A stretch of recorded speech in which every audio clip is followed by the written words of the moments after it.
Percayalah pada diri sendiri lebih dari sekadar perasaan. Itu merupakan keterampilan khusus dan cara berpikir yang mendalam dalam kehidupan. Ketika kita belajar tentang diri sendiri, satu hal yang jelas adalah bahwa pencapaian kita sangat tergantung pada tingkat kepercayaan diri yang kita miliki. Meragukan diri sendiri dapat secara diam-diam menyabotase impian dan aspirasi kita.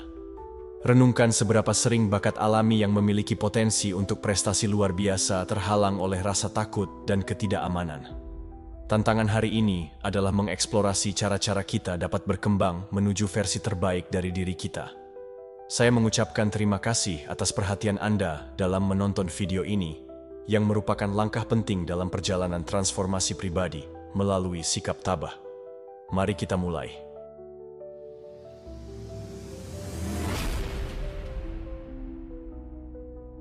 Pertama, apa yang dimaksud dengan kepercayaan diri?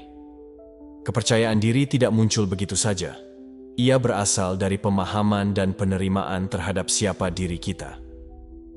Filsafat sejarah menyatakan bahwa kepercayaan diri datang dari pemahaman dan penerimaan terhadap kekuatan serta kelemahan kita, dan memanfaatkan hal tersebut untuk keuntungan kita.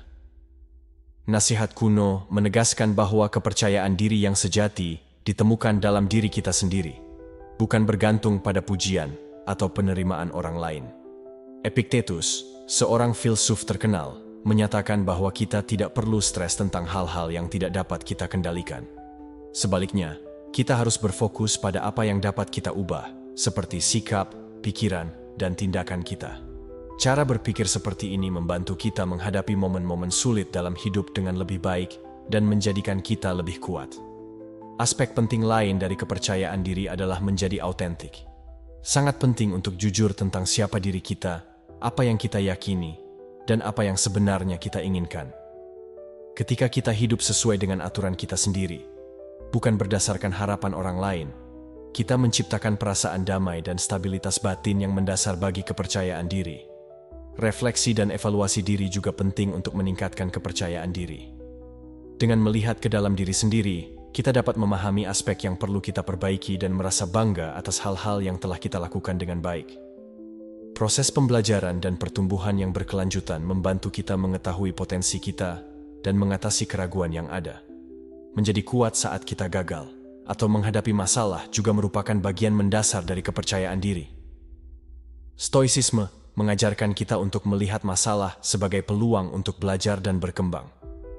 Menerima dan belajar dari kegagalan, alih-alih takut pada mereka, membuat kita lebih kuat dan lebih siap menghadapi tantangan yang akan datang. Akhirnya, kepercayaan diri tumbuh dari tindakan. Sejarawan menyatakan bahwa hanya memikirkan ide tidaklah cukup. Kita harus benar-benar mengimplementasikannya. Cobalah untuk menerapkan ide-ide ini setiap hari. Hadapi ketakutanmu, ambil keputusan yang berani, dan jalani hidupmu dengan keyakinan. Dengan cara ini, kamu akan mengembangkan kepercayaan diri yang nyata dan abadi. Langkah pertama adalah memahami diri sendiri. Jelajahi makna kesadaran diri dalam proses membangun kepercayaan diri. Analisis diri bukan hanya tentang menganalisis, tetapi juga menemukan siapa diri kita yang sebenarnya. Yang terpenting bukanlah apa yang dapat kita lakukan, melainkan siapa kita sesungguhnya.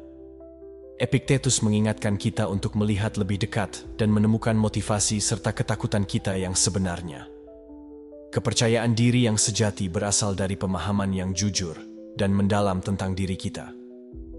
Mari kita renungkan pentingnya mengenal diri kita dengan baik. Ini lebih dari sekadar mengetahui kekuatan dan kelemahan kita. Kita perlu melihat bagaimana hal ini terhubung dengan keyakinan kita. Kunci dari pengetahuan diri adalah kebenaran dan kesesuaian, yang menjadikan kepercayaan diri kita benar-benar kuat. Bagaimana kita dapat menerapkan ini dalam kehidupan sehari-hari? Mulailah dengan memikirkan reaksi pertama kita ketika menghadapi situasi sulit. Tanyakan pada diri sendiri, apakah saya bereaksi secara impulsif, ataukah saya bertindak sesuai dengan apa yang benar-benar saya yakini? Kepercayaan diri tumbuh dari pilihan sehari-hari, di mana kita bertindak bukan karena ketakutan atau keinginan, tetapi karena kita tahu dan jujur. Berpikirlah sebelum bereaksi. Luangkan waktu sejenak dan tanyakan pada diri sendiri, Apakah ini benar-benar mencerminkan diri saya dan apa yang saya yakini? Setiap kali kita membuat pilihan yang sadar, kita tidak hanya membangun kepercayaan diri, tetapi juga tetap setia pada diri kita sendiri. Ingatlah, menjadi seseorang yang percaya diri dimulai dengan langkah dasar tetapi kokoh. Memahami diri sendiri membutuhkan waktu, kesabaran, dan yang paling penting, kejujuran pada diri sendiri. Dalam perjalanan ini, kita akan menghadapi kebenaran yang sulit, tetapi kita juga akan menemukan kekuatan dan keterampilan yang mungkin tidak kita ketahui kita miliki. Ketika belajar tentang diri sendiri, pahamilah bahwa adalah hal yang normal untuk tidak mengetahui segalanya dan kadang merasa rentan. Menghadapi ketidakpastian dan mengenali batasan diri kita sangat penting untuk tumbuh sebagai individu. Penerimaan seperti ini membebaskan kita untuk mencoba hal-hal baru dan membuka jalan menuju pengalaman yang dapat mengubah cara kita melihat diri kita dan dunia. Aspek penting lain dari mengenal diri sendiri adalah memahami seberapa kuat pikiran dan keyakinan kita. Cara kita menafsirkan apa yang terjadi, bagaimana kita berbicara kepada diri sendiri, dan apa yang kita yakini tentang diri kita sangat mempengaruhi kepercayaan diri kita. Jika kita mulai berbicara positif kepada diri sendiri dan mempertanyakan keraguan yang kita miliki, kita dapat mulai mengubah cara kita berpikir tentang diri kita. Kedua, pahamilah bahwa ada hal-hal yang tidak dapat diubah. Fokus pada gagasan tentang apa yang bisa dan tidak bisa kita kendalikan adalah konsep dasar dalam sikap tabah. Melakukan ini dengan baik sangat penting untuk kepercayaan yang sejati dan abadi. Ini bukan tentang menyerah, tetapi menerima segala sesuatu sebagaimana adanya. Epictetus mengajarkan bahwa yang penting bukanlah apa yang terjadi pada kita, tetapi bagaimana kita bereaksi terhadapnya. Merasa baik-baik saja dengan apa yang tidak bisa kita ubah membutuhkan keberanian. Kita tidak dapat mengendalikan segala sesuatu dalam hidup, seperti tindakan orang lain atau apa yang telah terjadi. Ketika kita menerima batasan-batasan ini, kita memiliki lebih banyak energi dan fokus untuk digunakan pada apa yang bisa kita ubah. Tindakan, respons, dan pilihan kita. Untuk membangun kekuatan batin kita melalui penerimaan, pertama, amati aktivitas sehari-hari kita. Perhatikan saat-saat kita merasa frustrasi dan tidak dapat berbuat apa-apa. Tanyakan pada diri sendiri, apakah saya mencoba untuk mengendalikan sesuatu yang berada di luar kendali saya? Dengan fokus pada hal-hal yang benar-benar bisa kita ubah, kita akan menjadi lebih kuat. Ini akan membuat kita lebih tangguh, mudah beradaptasi, dan percaya diri. Pada akhirnya, kepercayaan diri yang sejati datang dari pemahaman mendalam tentang apa yang dapat kita lakukan dan tidak bisa kita kendalikan. Ketika kita menerima apa yang tidak dapat kita ubah dan bekerja pada apa yang bisa kita ubah, kita tidak hanya menjadi lebih kuat dan lebih mudah beradaptasi, tetapi juga mengembangkan ketenangan yang menunjukkan kepercayaan yang sejati. Ini adalah saran kedua dari Epictetus. Berdamailah dengan apa yang tidak dapat kamu ubah, dan ubahlah apa yang dapat kamu ubah. Cara berpikir ini membantu kita hidup dengan kedamaian batin yang lebih. Ketika kita menerima hal-hal yang tidak bisa kita kendalikan, dan berhenti stres tentang kebutuhan untuk mengendalikan segalanya, kita akan merasa lebih damai. Ketenangan ini membantu kita lebih memperhatikan tindakan kita dan bagaimana kita dapat memperbaikinya sehingga kita lebih baik dalam menghadapi situasi sulit. Selain itu, menerima hal-hal bukanlah tentang tidak melakukan apa-apa. Ini sebenarnya tentang memahami bahwa beberapa hal hanya berada di luar kendali kita. Mentalitas ini membuat kita merasa lebih berdaya dan mandiri. Ini menunjukkan kepada kita bahwa meskipun kita tidak bisa mengendalikan segalanya dalam hidup, kita selalu dapat memilih bagaimana kita bertindak. Dalam kehidupan nyata, ini mungkin berarti melepaskan kemarahan masa lalu atau kekhawatiran tentang masa depan, dengan memahami bahwa kita tidak dapat mengulang masa lalu atau memprediksi masa depan. Namun kita dapat meningkatkan kehidupan kita saat ini dengan tindakan kita hari ini. Lebih dari itu, bersikap baik pada diri sendiri, terutama ketika sesuatu berjalan tidak sesuai harapan, adalah penting untuk membangun kepercayaan diri. Mengetahui bahwa setiap orang membuat kesalahan dan bahwa itulah cara kita belajar, membantu kita tetap berpikir jernih dan bergerak maju dengan tujuan. Akhirnya, menerima hal-hal tertentu membantu kita hidup dengan lebih jujur. Ketika kita berhenti mencoba mengendalikan apa yang tidak bisa kita kendalikan, kita akan memiliki lebih banyak energi untuk hidup sesuai dengan apa yang kita percayai dan mengikuti apa yang benar-benar kita cintai. Ini membuat hidup lebih bermakna dan bermanfaat. Kepercayaan diri tumbuh secara alami ketika kita hidup dengan jujur dan memiliki tujuan yang jelas. Merasa damai dengan hal-hal yang tidak dapat kita ubah dan bekerja pada hal-hal yang bisa kita lakukan adalah cara yang baik untuk menjadi lebih percaya diri. 3. Fokus yang baik berarti memberikan perhatian pada apa yang benar-benar penting dan mengabaikan sisanya. Pemikiran sejarah memberitahu kita bahwa kualitas hidup kita sangat bergantung pada apa yang kita fokuskan. Ini tentang memilih dengan bijak, memutuskan apa yang layak untuk menghabiskan energi kita dan apa yang tidak sepadan. Seperti yang dikatakan Marco Aurelius, hidup kita dibentuk oleh pikiran kita. Mempertahankan fokus pada apa yang sangat penting memerlukan latihan teratur dan pengendalian diri. Dengan begitu banyak gangguan di sekitar kita, tetap fokus menjadi tantangan. Disinilah metode sejarah sangat membantu, mengajarkan pikiran kita untuk mengabaikan hal-hal yang tidak perlu. Kita menjadi lebih baik dalam fokus pada tujuan dan impian kita yang nyata. Untuk menjauh dari gangguan, pertama-tama identifikasi apa yang menarik perhatian kita. Hal-hal seperti jejaring sosial, terlalu khawatir, atau mencoba menyenangkan semua orang. Setelah kita mengetahui apa itu, ambillah tindakan nyata untuk mengurangi dampaknya. Ini mungkin termasuk menetapkan waktu tanpa teknologi atau belajar untuk mengatakan tidak pada hal-hal yang tidak sesuai dengan keyakinan kita. Selain itu, kita dapat meningkatkan fokus kita dengan melakukan latihan tertentu. Meditasi adalah cara yang baik untuk melatih pikiran kita agar fokus pada saat ini. Hal lain yang berguna adalah memutuskan apa yang benar-benar perlu kita lakukan setiap hari. Dengan bertanya pada diri sendiri, apa hal utama yang harus saya selesaikan hari ini? Terus fokus pada hal ini membuat semua yang kita lakukan menjadi lebih disengaja dan membantu membangun kepercayaan diri kita saat menjalani hidup. Ingatlah bahwa fokus bukan hanya keterampilan, tetapi juga gaya hidup. Dengan memperhatikan apa yang sangat penting dan mengabaikan hal-hal lain, kita tidak hanya mencapai lebih banyak, tetapi juga menemukan ketenangan batin yang sangat penting untuk merasa percaya diri. Beginilah cara sejarah menekankan pentingnya fokus. Keempat, bangun kekuatan kita. Sikap tabah mengajarkan kita pelajaran yang berharga.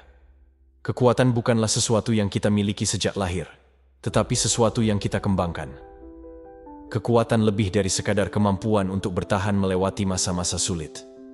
Ini tentang mengubah masalah menjadi peluang untuk peningkatan. Seperti yang dikatakan CCA, ini bukan tentang apa yang terjadi pada kita, tetapi bagaimana kita mengatasinya yang benar-benar menunjukkan siapa diri kita.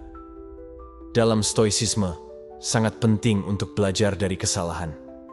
Setiap masalah atau situasi sulit sebenarnya adalah pelajaran tersembunyi. Ketika kita menghadapi waktu sulit, daripada berkecil hati, pikirkan, apa yang bisa saya pelajari dari ini? Dengan cara ini, kita mengubah setiap kesalahan menjadi langkah menuju perbaikan dan membantu kita menjadi lebih kuat ketika hal-hal sulit. Menjadi benar-benar tangguh berarti melatih kekuatan.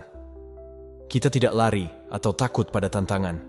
Kita menghadapi mereka secara langsung.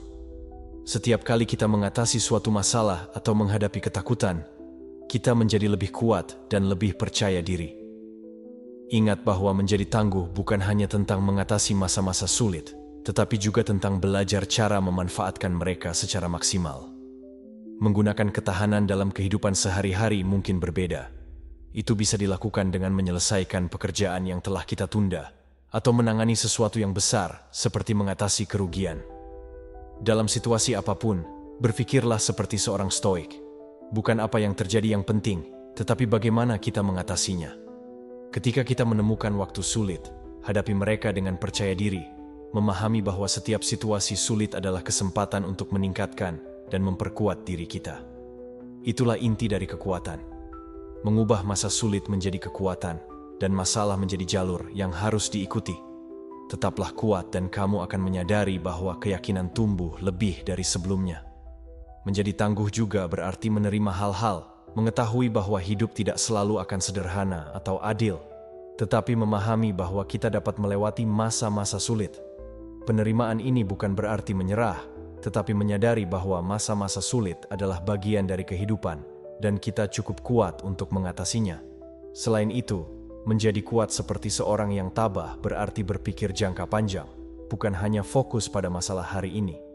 Masalah adalah kesempatan untuk melihat ke depan dan memahami bagaimana momen-momen sulit ini dapat membantu kita tumbuh dan berkembang di masa mendatang. Menjadi bersyukur adalah cara lain yang hebat untuk menjadi tangguh.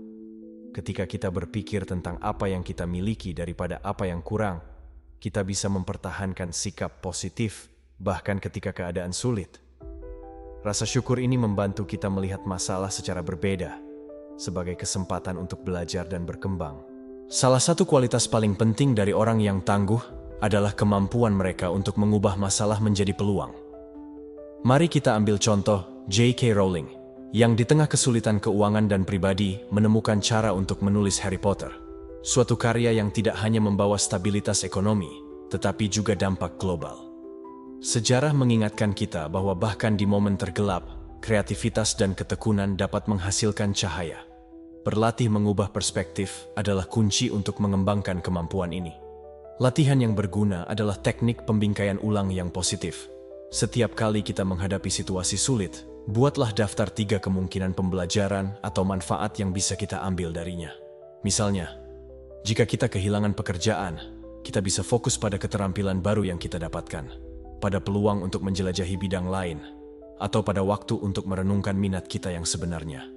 Latihan ini tidak hanya mengubah hubungan kita dengan masalah, tetapi juga melatih kita untuk melihat melampaui kesulitan. Ketahanan bukan hanya dibangun pada saat krisis, tetapi juga dipelihara melalui tindakan kecil sehari-hari. Mengembangkan kebiasaan seperti kepedulian terhadap orang lain, rasa syukur, dan komunikasi yang efektif dapat memperkuat kemampuan kita untuk menghadapi situasi yang menantang. Misalnya, meluangkan waktu beberapa menit setiap hari untuk berlatih kesadaran dapat secara signifikan meningkatkan kemampuan kita untuk mengatasi stres. Pertimbangkan kasus Oprah Winfrey yang menghadapi masa kecil yang penuh dengan pelecehan dan kesulitan. Alih-alih membiarkan pengalaman-pengalaman ini mendefinisikannya, dia membangun karir yang tidak hanya mengubah televisi, tetapi juga menginspirasi jutaan orang. Sekarang, sebagian besar keberhasilannya diakui berkat praktik rasa syukur dan komitmen yang konstan terhadap pertumbuhan pribadi. Ini adalah contoh-contoh yang menunjukkan bahwa melalui kebiasaan sehari-hari, kita dapat membangun landasan yang kokoh untuk menghadapi kesulitan yang lebih besar. Komponen penting dari kekuatan adalah penerimaan. Ini seharusnya tidak disalahartikan dengan pengunduran diri, yang menyiratkan mengabaikan semua harapan dan tindakan. Sebaliknya, penerimaan adalah pengakuan terhadap kenyataan sebagaimana adanya dan bekerja dengannya secara kreatif. Misalnya, Viktor Frankl, seorang psikiater dan penyintas Holocaust, menulis bahwa dalam pencarian makna, menemukan arti dalam keadaan yang paling menyakitkan dapat mengubah pengalaman dari menderita. Untuk melatih penerimaan, kita bisa mencoba latihan kesadaran yang mempromosikan penjangkaran pada saat ini. Teknik lainnya adalah visualisasi skenario. Identifikasi masalah yang menjadi perhatian kita. Bayangkan hasil terburuk dan terbaik yang mungkin terjadi. Lalu renungkan langkah-langkah yang dapat kita ambil untuk mengatasinya. Latihan ini tidak hanya membantu kita menemukan solusi praktis, tetapi juga mengurangi kecemasan yang terkait dengan ketidakpastian. Tidak ada seorang pun yang mengembangkan kekuatan secara terpisah. Berhubungan dengan orang lain tidak hanya memberi kita dukungan emosional, tetapi juga memperluas perspektif dan sumber daya kita. Kolaborasi juga bisa transformatif pada tingkat pribadi. Mari kita pertimbangkan kasus kelompok swadaya atau komunitas pembelajaran, di mana anggota berbagi pengalaman dan strategi untuk mengatasi tantangan. Jaringan ini tidak hanya memperkuat individu, tetapi juga mempromosikan rasa memiliki dan tujuan. Singkatnya, membangun kekuatan adalah proses berkelanjutan yang melibatkan pengembangan pribadi, penerimaan realitas, dan saling mendukung. Saat kita menggabungkan aspek-aspek ini, kita tidak hanya dapat mengatasi tantangan yang kita hadapi, tetapi juga menginspirasi orang lain untuk melakukan hal yang sama. Kelima, kembangkan kerendahan hati. Dalam upaya untuk menjadi percaya diri, mudah untuk mulai bertindak dengan sangat bangga. Namun, kepercayaan diri yang sejati tidak harus bersifat arogan. Menjadi rendah hati, yang sangat penting dalam filsafat sejarah, adalah salah satu kualitas terbaik yang dapat dimiliki seseorang. Seperti yang disebutkan oleh Epictetus, jika kita berpikir bahwa kita tahu segalanya, maka kita tidak akan dapat mempelajari hal baru.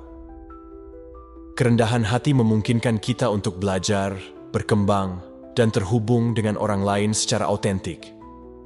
Pilihan antara kerendahan hati dan kesombongan bukanlah memilih antara kelemahan dan kekuatan. Ini tentang memahami batas-batas diri kita sendiri dan menghargai pengetahuan serta nilai orang lain. Seseorang yang rendah hati tahu bahwa tidak peduli seberapa banyak pengetahuan atau keterampilan yang dimiliki, selalu ada hal baru untuk dipelajari dan cara untuk meningkatkan diri. Epictetus memberitahu kita bahwa menjadi rendah hati bukanlah tentang meremehkan diri sendiri, tetapi melihat diri kita dengan jelas, memahami nilai kita, dan menyadari bahwa kita bukanlah yang terpenting di dunia ini. Membangun kerendahan hati dalam kehidupan sehari-hari bisa sulit, terutama ketika banyak orang lebih peduli tentang bagaimana sesuatu terlihat daripada apa yang sebenarnya mereka miliki. Cobalah untuk lebih banyak mendengar dan lebih sedikit berbicara, menghormati apa yang orang lain pikirkan, dan terimalah bahwa kita tidak selalu perlu melakukan segalanya dengan benar. Ketika kita melakukan sesuatu dengan baik, berikan penghargaan kepada orang lain juga. Ingatlah bahwa setiap orang yang kita kenal memiliki pengetahuan dan pengalaman yang berharga. Ketika kita mengembangkan kerendahan hati, kita membangun kepercayaan diri dengan cara yang stabil dan abadi. Kita menjadi lebih terbuka, fleksibel, dan menariknya, orang-orang lebih menghormati dan mengagumi kita. Menjadi benar-benar rendah hati bukan hanya membuat kita lebih baik, tetapi juga meningkatkan cara kita terhubung dengan orang lain. Oleh karena itu, bekerjalah untuk menjadi rendah hati. Ini adalah jalur sejarah menuju kepercayaan yang nyata dan mendalam. Bersikaplah rendah hati juga berarti melihat dan memuji prestasi serta kelebihan orang lain. Dengan melakukan hal ini, kita tidak hanya menunjukkan bahwa kita menghormati mereka, tetapi juga belajar untuk melihat bagaimana setiap orang berkontribusi dengan sesuatu yang berbeda dan berharga. Ini membantu kita memahami nilai perbedaan dalam setiap individu dan bahwa keberhasilan seseorang tidak berarti kurang bagi orang lain. Rendah hati berarti mengakui bahwa kita tidak tahu segalanya dan terkadang kita membutuhkan bantuan dari orang lain yang lebih berpengalaman atau berpengetahuan. Itu adalah tanda kekuatan, bukan kelemahan. Bersikap terbuka untuk belajar dari orang lain dan bekerja sama membuat hubungan kita dan diri kita sendiri tumbuh lebih kuat. Bersikaplah rendah hati juga melibatkan refleksi terhadap tindakan kita sendiri, mengenali kapan kita salah, dan bekerja untuk memperbaiki sesuatu. Ini sangat penting untuk perbaikan diri. Jenis penilaian diri yang jujur membantu membangun keyakinan sejati yang datang dari memahami kekuatan dan kelemahan kita. Ini termasuk bersyukur atas apa yang kita miliki, untuk teman dan keluarga kita, serta untuk peluang yang muncul. Ini membantu kita fokus pada apa yang ada di sekitar kita. Rasa syukur ini membantu kita tetap terhubung dengan orang lain dan dengan dunia, serta membantu kita merasakan bahwa kita adalah bagian dari kelompok yang lebih besar. Singkatnya, kerendahan hati adalah kebajikan penting untuk mengembangkan kepercayaan diri yang baik dan abadi. Ini membantu kita menghargai diri kita sendiri tanpa terlalu banyak memikirkan diri kita sendiri, selalu belajar dari orang lain dan lingkungan kita, serta memperlakukan orang lain dengan hormat dan kejujuran. Kembangkan kerendahan hatimu untuk membuat orang lain lebih baik dan membantu membuat dunia menjadi tempat yang lebih peduli, hormat, dan terhubung. Kerendahan hati adalah kebajikan penting untuk pertumbuhan pribadi dan membangun hubungan yang berarti. Jauh dari sekadar demonstrasi kelemahan, ini adalah kekuatan yang memungkinkan kita mengenali keterbatasan kita, menghargai orang lain, dan menjaga diri kita tetap terbuka terhadap pembelajaran berkelanjutan. Contoh lain adalah Mahatma Gandhi, yang hidup sederhana dan memberi contoh. Kerendahan hati dan komitmennya terhadap non-kekerasan menginspirasi jutaan orang dan mengarah pada kemerdekaan India. Para pemimpin ini mengajarkan kita bahwa kerendahan hati tidak bertentangan dengan ketegasan, tetapi melengkapi. Mendengarkan secara aktif adalah praktik utama untuk menumbuhkan kerendahan hati. Benar-benar mendengarkan orang lain menyiratkan kehadiran, menghindari gangguan, dan menunjukkan minat tulus dalam apa yang mereka katakan. Beberapa latihan untuk mengembangkan keterampilan ini termasuk berlatih diam dengan kesadaran. Saat berbicara, luangkan beberapa menit untuk mendengarkan tanpa menyela atau memikirkan jawabanmu. Paraphrase. Ulangi apa yang dikatakan orang lain dengan kata-katanya sendiri kepada dirimu sendiri untuk memastikan kamu memahami pesan. Ajukan pertanyaan terbuka. Rumuskan pertanyaan yang mengundang penjelasan lebih dalam, seperti, bagaimana kamu bisa sampai di sini? Atau, apa pendapatmu tentang hal ini? Integrasikan perspektif orang lain dalam pertumbuhan pribadi kita juga membutuhkan refleksi dan keterbukaan. Ketika mempertimbangkan sudut pandang yang berbeda, kita memperluas pandangan dunia kita dan mengembangkan empati. Menerima kelemahan kita bukanlah tanda kegagalan, tetapi kesempatan untuk tumbuh. Mengenali batasan pribadi memungkinkan kita mengidentifikasi area yang perlu ditingkatkan dan mencari dukungan saat diperlukan. Beberapa teknik untuk menyeimbangkan kepercayaan diri dan kerendahan hati termasuk praktik belas kasihan pada diri sendiri. Daripada mengkritik diri sendiri karena kesalahan, renungkan apa yang bisa kamu pelajari dari pengalaman tersebut. Tetapkan tujuan yang realistis. Buatlah tujuan yang dapat dicapai yang menantang kamu tanpa membebani dirimu. Mencari masukan. Undang orang lain untuk berbagi pendapat tentang kekuatan dan area yang perlu ditingkatkan, dan sambutlah dengan rasa syukur. Kerendahan hati tercermin dalam sikap dan perilaku konkret. Misalnya, mengakui kelebihan orang lain memperkuat hubungan dan mempromosikan lingkungan yang saling menghormati. Sebuah ucapan terima kasih yang sederhana atas usaha yang telah dilakukan oleh orang lain dapat membuat perbedaan besar. Perilaku lainnya termasuk mengakui ketika kita tidak tahu sesuatu, menerima bantuan tanpa merasa rendah diri, dan merayakan keberhasilan orang lain tanpa rasa iri. Kerendahan hati juga melibatkan evaluasi tindakan dan keputusan kita dengan cara yang objektif. Ini tidak berarti menjadi terlalu kritis, tetapi mencerminkan untuk belajar dan tumbuh. Beberapa metode yang bermanfaat adalah membuat jurnal, menulis tentang keberhasilan, kesalahan, dan pelajaran yang telah kamu pelajari, meninjau keputusan, merenungkan bagaimana kamu membuat keputusan penting dan bagaimana kamu bisa memperbaikinya, serta menerima kesalahan. Alih-alih menyangkal atau membenarkan kesalahan, akuilah, minta maaf jika perlu, dan pelajari dari pengalaman tersebut. Membudidayakan kerendahan hati adalah proses yang terus berlangsung yang membutuhkan niat dan latihan. Dengan membedakan antara kerendahan hati yang otentik dan kesopanan palsu, belajar untuk mendengarkan dan menghargai orang lain, mengakui batasan, dan merenungkan tindakan kita bisa mengintegrasikan kebajikan ini ke dalam setiap aspek kehidupan kita. Kerendahan hati tidak hanya membuat kita menjadi manusia yang lebih baik, tetapi juga memperkuat hubungan dan berkontribusi pada dunia yang lebih penuh kasih sayang dan pengertian. Keenam, ketahui dan hiduplah sesuai dengan keyakinan pribadi. Kepercayaan yang sejati dan abadi berasal dari hidup sesuai dengan keyakinan yang paling penting. Tidak cukup hanya mengetahui apa yang kita yakini. Kita harus bertindak sesuai dengan keyakinan tersebut setiap hari. Ini berarti bersikap jujur dan tulus pada diri kita sendiri, sesuatu yang sangat penting.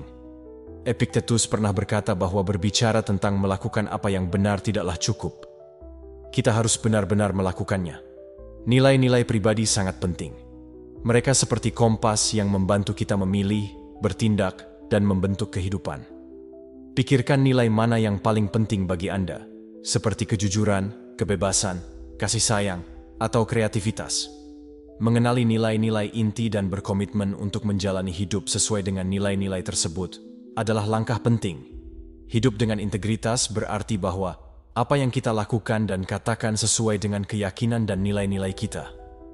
Ini bisa sulit, terutama ketika orang lain menekan kita untuk melawan apa yang kita yakini. Namun, setiap kali kita memilih untuk setia pada diri sendiri, alih-alih mengambil jalan yang lebih mudah, Kita merasa lebih baik tentang diri kita sendiri. Kita membuktikan pada diri kita bahwa keyakinan itu nyata dan penting dalam hidup. Agar tindakan kita sesuai dengan apa yang menurut kita benar, mulailah dengan jujur tentang apa yang penting bagi kita. Selalu katakan kebenaran, bahkan ketika itu sulit. Jika kita ingin menjadi baik, cobalah untuk membantu orang lain dan berbuat baik, meskipun tidak seorang pun melihat. Melakukan hal-hal kecil yang baik ini secara teratur membantu kita menjadi orang yang ingin kita jadi. Ingatlah bahwa mengikuti nilai-nilai kita adalah proses yang berkelanjutan, bukan tujuan akhir. Kita mungkin akan membuat kesalahan di sepanjang jalan, tetapi yang penting adalah menyadari kesalahan-kesalahan ini dan tumbuh bersamanya. Ketika kita membangun dan berpegang teguh pada nilai-nilai kita sendiri, tidak hanya membuat kita lebih percaya diri, tetapi juga menjadikan kita contoh yang baik bagi orang lain. Tetap setia pada nilai-nilai kita adalah kunci menuju kehidupan yang bahagia, bermakna, dan penuh percaya diri. Hiduplah sesuai dengan nilai-nilai kita berarti bersikap jujur ketika berbicara dengan orang lain, memenuhi kebutuhan kita, memegang janji, dan berperilaku dengan cara yang menunjukkan apa yang penting bagi kita. Melakukan tindakan kita sesuai dengan apa yang kita percayai, tidak hanya membawa kedamaian batin, tetapi juga membuat orang lain lebih mempercayai kita. Hidup sesuai dengan nilai-nilai kita juga berarti bertanggung jawab atas apa yang kita lakukan dan apa yang terjadi sebagai hasilnya. Kita menunjukkan dedikasi terhadap nilai-nilai kita, menerima kesalahan kita, dan memperbaiki sesuatu. Merefleksikan tindakan kita secara teratur sangat penting. Ketika kita meluangkan waktu untuk berpikir tentang apa yang telah kita lakukan dan keputusan yang kita buat, ini membantu kita memastikan bahwa kita hidup sesuai dengan nilai-nilai kita. Pemeriksaan rutin ini adalah cara yang baik untuk terus tumbuh dan memperbaiki diri. Kehidupan memperoleh makna yang dalam ketika kita hidup selaras dengan keyakinan pribadi kita. Nilai-nilai ini tidak hanya mendefinisikan kita sebagai individu, tetapi juga membimbing keputusan dan membentuk pandangan dunia kita. Namun, mengetahui dan menjalani keyakinan kita bisa menjadi tantangan di dunia yang penuh gangguan, tekanan, dan perubahan yang konstan. Bab ini akan membahas bagaimana mengidentifikasi nilai-nilai inti kita, menjaga keselarasan antara nilai-nilai dan tindakan kita, serta cara menginspirasi orang lain melalui integritas kita. Langkah pertama untuk hidup sesuai dengan keyakinanmu adalah mengidentifikasi nilai-nilai tersebut. Latihan-latihan ini bisa membantu kita mengetahui apa yang benar-benar penting bagi kita. Buatlah daftar nilai. Buatlah sebuah daftar kata-kata yang mewakili nilai-nilai penting, seperti kejujuran, kebebasan, kasih sayang, atau kreativitas. Pilihlah 5 yang paling beresonansi dengan diri kita. Renungkan momen-momen penting dalam hidup kita. Pikirkan tentang pengalaman yang membuat kita merasa bangga atau bahagia. Nilai-nilai apa yang hadir dalam situasi tersebut? Tanyakan pada diri sendiri prinsip-prinsip apa yang tidak akan pernah kita kompromikan, bahkan dalam tekanan. Luangkan waktu untuk bermeditasi atau menulis tentang apa yang kita anggap penting dalam hidup. Nilai-nilai tidak statis. Mereka berkembang dan berubah seiring waktu saat kita memperoleh pengalaman baru dan pelajaran. Di masa kanak-kanak, kita biasanya mengadopsi nilai-nilai keluarga dan masyarakat kita. Integritas sejati terletak pada penyelarasan antara tindakan kita dan nilai-nilai tersebut. Hal ini tidak selalu mudah, terutama dalam situasi yang menantang. Mari kita pertimbangkan 2 anekdot. Pertama, Anna, seorang pekerja sosial, menghadapi tekanan dari atasannya untuk mengurangi bantuan bagi keluarga yang rentan. Meskipun keputusan tersebut dapat memudahkan kemajuan profesionalnya, dia memilih untuk tetap teguh pada komitmennya terhadap keadilan sosial. Meskipun awalnya menghadapi kritik, akhirnya dia diakui karena integritasnya dan memimpin program yang meningkatkan kualitas hidup ratusan keluarga. Kedua, Javier, seorang mahasiswa, memutuskan untuk melaporkan kasus plagiarisme. Meskipun dia tahu bahwa dia mungkin menghadapi pembalasan sosial, tindakannya menginspirasi rekan-rekannya untuk menjalankan etika akademik dengan lebih serius. Di sisi lain, bertindak melawan nilai-nilai kita mungkin memiliki konsekuensi negatif, seperti perasaan bersalah, ketidakpuasan, atau hilangnya kepercayaan diri. Meskipun membuat keputusan sesuai dengan keyakinan kita tidak selalu menjamin hasil segera, dampak positif pada harga diri dan kesejahteraan sangat berharga. Hidup sesuai dengan nilai-nilai kita tidak memerlukan tindakan heroik yang besar. Langkah kecil juga memiliki kekuatan. Jika kita menghargai kesehatan, mulailah dengan perubahan sederhana, seperti minum lebih banyak air atau berjalan kaki selama 20 menit setiap hari. Sebelum membuat keputusan, tanyakan pada diri kita, apakah ini mencerminkan nilai-nilai saya? Belajarlah untuk mengatakan tidak ketika sesuatu bertentangan dengan prinsip kita tanpa merasa bersalah. Refleksi konstan sangat penting untuk memastikan kita hidup sesuai dengan nilai-nilai kita. Alat-alat ini dapat membantu kita. Catat nilai harian. Luangkan waktu setiap minggu untuk menulis tentang bagaimana tindakan kita mencerminkan keyakinan kita. Penilaian pribadi. Setiap bulan, tinjau keberhasilan dan tantangan kita. Ada saat-saat ketika kita bertindak melawan nilai-nilai kita. Apa yang kita pelajari dari pengalaman tersebut? Carilah mentor dan komunitas. Temukan orang atau kelompok yang memiliki nilai-nilai yang sama dan dapat memberikan dukungan serta umpan balik. Mengintegrasikan pengalaman baru juga penting. Misalnya, jika suatu peristiwa mengubah perspektif kita tentang keadilan atau keberlanjutan, pertimbangkan cara menyesuaikan nilai-nilai kita tanpa kehilangan esensinya. Ketika kita hidup dengan integritas, kita berdampak pada orang-orang di sekitar kita.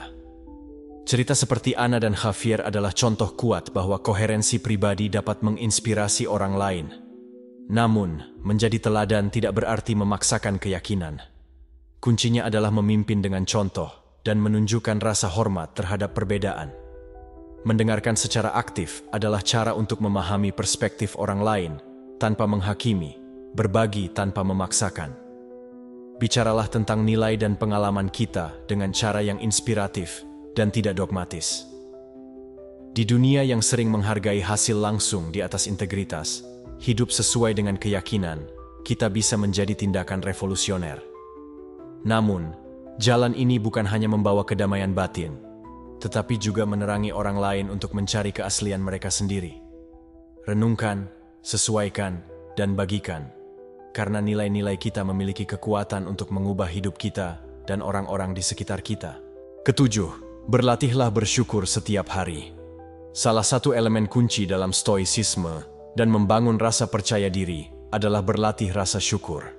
Ini bukan hanya tentang bersyukur atas hal-hal besar dalam hidup, tetapi juga tentang menghargai momen-momen kecil dan berkah. Marcus Aurelius pernah berkata, "Ketika Anda bangun di pagi hari, pikirkanlah betapa berharganya hak istimewa untuk hidup, bernapas, berpikir, menikmati, dan mencintai." Mulailah setiap hari dengan mencatat 3 hal yang membuat Anda bersyukur. Bisa jadi sesuatu yang sederhana seperti hari yang cerah, secangkir kopi yang enak, atau senyum orang yang dicintai. Praktik ini mengubah fokus Anda dari apa yang tidak Anda miliki menjadi apa yang Anda miliki, menumbuhkan mentalitas positif. Rasa syukur memiliki pengaruh yang kuat terhadap cara kita memandang masalah.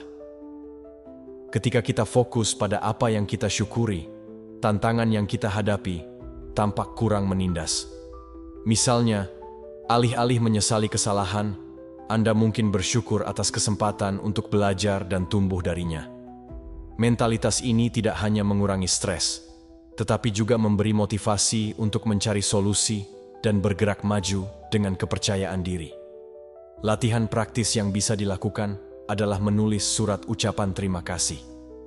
Luangkan waktu untuk menulis catatan yang tulus untuk seseorang yang telah membuat perbedaan dalam hidup Anda.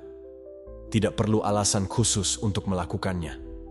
Tindakan mengungkapkan rasa terima kasih dapat memperkuat hubungan Anda dan memperdalam koneksi dengan orang lain. Seringkali, siapapun yang menerima surat ini juga mengalami dampak emosional yang positif, menciptakan siklus rasa syukur yang saling menguntungkan. Rasa syukur juga terkait dengan rasa berkelimpahan. Di dunia yang terus-menerus membuat kita ingin lebih, berhenti untuk menghargai apa yang sudah kita miliki adalah tindakan revolusioner. Renungkanlah berkah dalam hidup Anda, seperti makanan di meja Anda, atap di atas kepala Anda, atau akses ke peluang, yang membantu Anda mengembangkan rasa kepuasan yang melampaui keinginan material. Memasukkan rasa syukur ke dalam rutinitas harian Anda juga bisa mengubah cara Anda merasakan waktu. Kita sering merasa bahwa kita tidak punya cukup waktu, tetapi dengan berlatih bersyukur atas momen-momen kecil, seperti percakapan yang menyenangkan atau jalan-jalan santai, Anda mulai menikmati kekayaan setiap momen. Latihan ini membantu melawan perasaan urgensi konstan yang biasanya mendominasi hidup kita. Pendekatan yang menarik adalah dengan mempraktikkan rasa syukur dalam situasi sulit. Misalnya, ketika Anda menghadapi konflik dengan seseorang, Anda dapat mencari aspek positif dalam interaksi ini, seperti pelajaran yang telah Anda pelajari tentang diri Anda atau hubungan tersebut. Latihan ini mungkin tampak rumit pada awalnya, tetapi seiring waktu, ia menjadi alat yang ampuh untuk mengubah kebencian menjadi pemahaman dan pertumbuhan. Ilmu pengetahuan juga mendukung manfaat rasa syukur. Penelitian menunjukkan bahwa siapapun yang mempraktikannya secara konsisten melaporkan tingkat kebahagiaan yang lebih tinggi, kualitas tidur yang lebih baik, dan bahkan pengurangan gejala depresi. Hal ini terjadi karena rasa syukur melatih pikiran Anda untuk fokus pada aspek positif, secara bertahap mengubah pola pikir Anda. Selain menulis buku harian syukur, Anda juga bisa berlatih meditasi rasa syukur. Teknik ini melibatkan menutup mata dan memvisualisasikan benda atau orang yang membuat Anda merasa bersyukur. Membiarkan perasaan apresiasi itu membanjiri Anda sepenuhnya. Tipe meditasi ini tidak hanya menenangkan pikiran, tetapi juga memperkuat hubungan emosional Anda dengan nilai-nilai dan prioritas Anda. Penting juga untuk diingat bahwa rasa syukur bukan berarti mengabaikan penderitaan atau masalah. Sebaliknya, ini adalah cara untuk menyeimbangkan emosi, mengenali hal-hal baik yang ada bahkan di tengah kesulitan. Belajar untuk menghargai kontras antara momen-momen yang menantang dan momen bahagia bisa memberi Anda perspektif yang lebih dalam tentang kehidupan. Mempraktikkan rasa syukur tidak hanya mengubah dunia batin Anda, tetapi juga menginspirasi orang-orang di sekitar Anda. Praktik bersyukur tidak hanya menghubungkan kita dengan hal-hal positif, tetapi juga mengingatkan kita tentang saling ketergantungan. Seringkali kita yakin bahwa kita bertanggung jawab untuk semua yang telah kita capai, tetapi ketika kita merenungkan dengan rasa syukur, kita menyadari seberapa besar pengaruh orang lain dalam hidup kita. Pengakuan ini menumbuhkan kerendahan hati dan membawa kita lebih dekat dengan orang-orang di sekitar kita, memperkuat hubungan kita, dan menciptakan dukungan yang saling menguntungkan. Selain itu, rasa syukur membantu kita mengembangkan perspektif yang lebih seimbang tentang kehidupan. Ini bukan tentang mengabaikan masalah, tetapi belajar untuk menghargai mereka sebagai bagian penting dari perjalanan kita. Kesulitan tidak dapat dihindari, namun dengan memfokuskan perhatian kita pada apa yang kita miliki, dan bukan hanya pada apa yang tidak kita miliki, kita menumbuhkan pola pikir yang tangguh, yang memungkinkan kita menghadapi tantangan dengan lebih percaya diri. Dengan mempraktikkan rasa syukur, kita juga menghormati saat ini. Di dunia di mana kita sering terjebak di masa lalu atau khawatir tentang masa depan, bersyukur atas apa yang terjadi di sini dan sekarang mengikat kita pada saat ini. Fokus ini memungkinkan kita mengalami hidup dengan intensitas yang lebih besar, menikmati setiap momen sebagai sesuatu yang unik dan tak terulang. Selain manfaat pribadi, rasa syukur memiliki kekuatan untuk mengubah komunitas. Ketika orang mengadopsi praktik ini, lingkungan kolektif berubah, hubungan diperkaya, empati meningkat, dan rasa keterhubungan dengan orang lain semakin dalam. Dalam konteks ini, rasa syukur bukan lagi tindakan individu, tetapi menjadi mesin penggerak perubahan sosial. Pada akhirnya, rasa syukur mengingatkan kita tentang apa yang benar-benar penting. Kita terhubung dengan pengalaman, orang, dan nilai-nilai yang memberi makna pada keberadaan kita. Ini bukan tentang pencarian kesempurnaan, tetapi belajar untuk menghargai keindahan ketidaksempurnaan dan kehidupan sehari-hari. Dengan membudayakan kebiasaan ini, kita melangkah maju menuju kehidupan yang lebih penuh, di mana rasa syukur bukan hanya sekadar tindakan, tetapi sebuah keadaan keberadaan. Nomor 8. Merangkul pembelajaran dan keingintahuan. Kepercayaan tumbuh ketika Anda memperluas pengetahuan dan keterampilan Anda. Pendekatan historis terhadap pembelajaran bukan hanya tentang pencarian akademis. Ini tentang rasa ingin tahu terhadap dunia dan diri sendiri. Epictetus menekankan pentingnya belajar ketika ia mengatakan bahwa hanya orang terpelajar yang bebas. Berkomitmenlah untuk mempelajari sesuatu yang baru setiap hari. Bisa jadi itu fakta, keterampilan, atau perspektif. Pembelajaran berkelanjutan ini menjaga pikiran Anda tetap aktif dan terlibat, serta membantu Anda beradaptasi dengan situasi baru dengan lebih mudah. Rasa ingin tahu juga berarti terbuka terhadap sudut pandang yang berbeda. Berinteraksilah dengan orang-orang yang memiliki pengalaman dan keyakinan yang berbeda. Hal ini tidak hanya memperluas pemahaman Anda, tetapi juga mengajarkan Anda empati dan rasa hormat terhadap keberagaman. Ingatlah bahwa belajar adalah sebuah perjalanan seumur hidup. Selalu ada hal baru untuk ditemukan, dan setiap pengetahuan memberikan kontribusi pada kepercayaan dan kebijaksanaan Anda. Singkatnya, membangun kepercayaan diri melalui stoicisme menyiratkan praktik perlawanan, kerendahan hati, hidup sesuai dengan keyakinan pribadi Anda, dan merangkul pembelajaran berkelanjutan serta keingintahuan. Prinsip-prinsip ini membimbing Anda menuju kehidupan yang lebih penuh, lebih tangguh, dan percaya diri, di mana tantangan menjadi kesempatan, dan setiap momen adalah peluang untuk tumbuh dan berkembang. Sebagai kesimpulan, memutuskan dan mengikuti nilai-nilai pribadi sangat penting untuk keyakinan yang benar dan kuat. Anda membimbing dan memberi makna pada hidup Anda. Dengan bertindak sesuai dengan nilai-nilai Anda meningkatkan dan memberikan dampak positif kepada orang lain. Dedikasi terhadap nilai-nilai Anda mengarah pada kehidupan yang memuaskan dan bermakna, penuh dengan kepercayaan. Kepercayaan tumbuh dengan cara tertentu secara eksponensial ketika Anda memutuskan untuk berinvestasi dalam diri sendiri melalui pembelajaran dan perluasan cakrawala.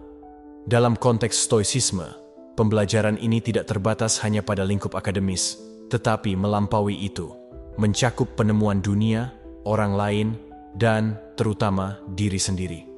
Epictetus mengingatkan kita, hanya orang terdidik yang bebas. Dalam konteks ini, pembelajaran ini bukanlah kemewahan, tetapi alat penting untuk hidup sepenuhnya dan meraih kebebasan. Setiap keterampilan, fakta, atau perspektif yang Anda peroleh membebaskan Anda dari keterbatasan yang disebabkan oleh ketidaktahuan atau takut akan perubahan. Misalnya, belajar mengelola emosi Anda, meningkatkan keterampilan komunikasi Anda, atau memperoleh pengetahuan praktis seperti manajemen waktu memungkinkan Anda menghadapi kehidupan dengan lebih percaya diri dan lebih sedikit ketidakpastian.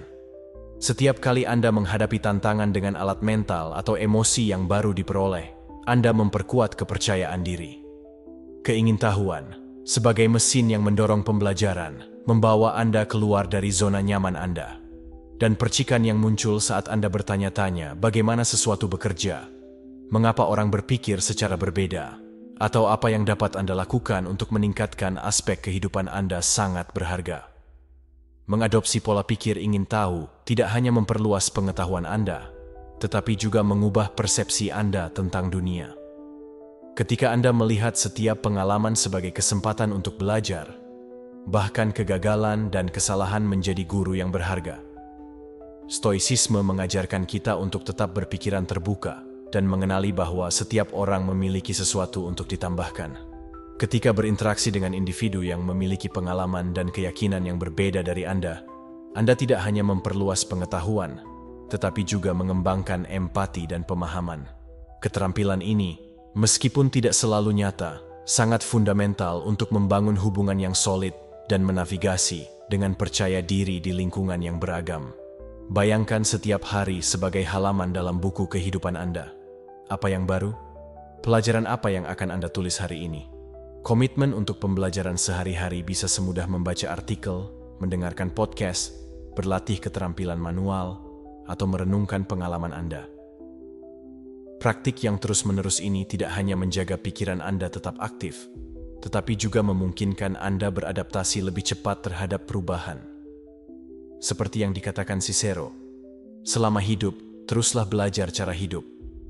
Terimalah bahwa Anda tidak tahu segalanya, dan bahwa selalu ada sesuatu yang baru untuk ditemukan.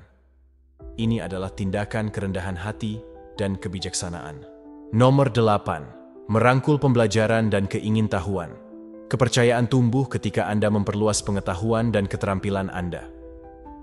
Pendekatan historis terhadap pembelajaran bukan hanya tentang pencarian akademis. Ini tentang rasa ingin tahu terhadap dunia dan diri sendiri. Epictetus menekankan pentingnya belajar ketika ia mengatakan bahwa hanya orang terpelajar yang bebas. Berkomitmenlah untuk mempelajari sesuatu yang baru setiap hari.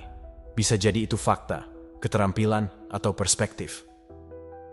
Pembelajaran berkelanjutan ini menjaga pikiran Anda tetap aktif dan terlibat, serta membantu Anda beradaptasi dengan situasi baru dengan lebih mudah. Rasa ingin tahu juga berarti terbuka terhadap sudut pandang yang berbeda. Berinteraksilah dengan orang-orang yang memiliki pengalaman dan keyakinan yang berbeda.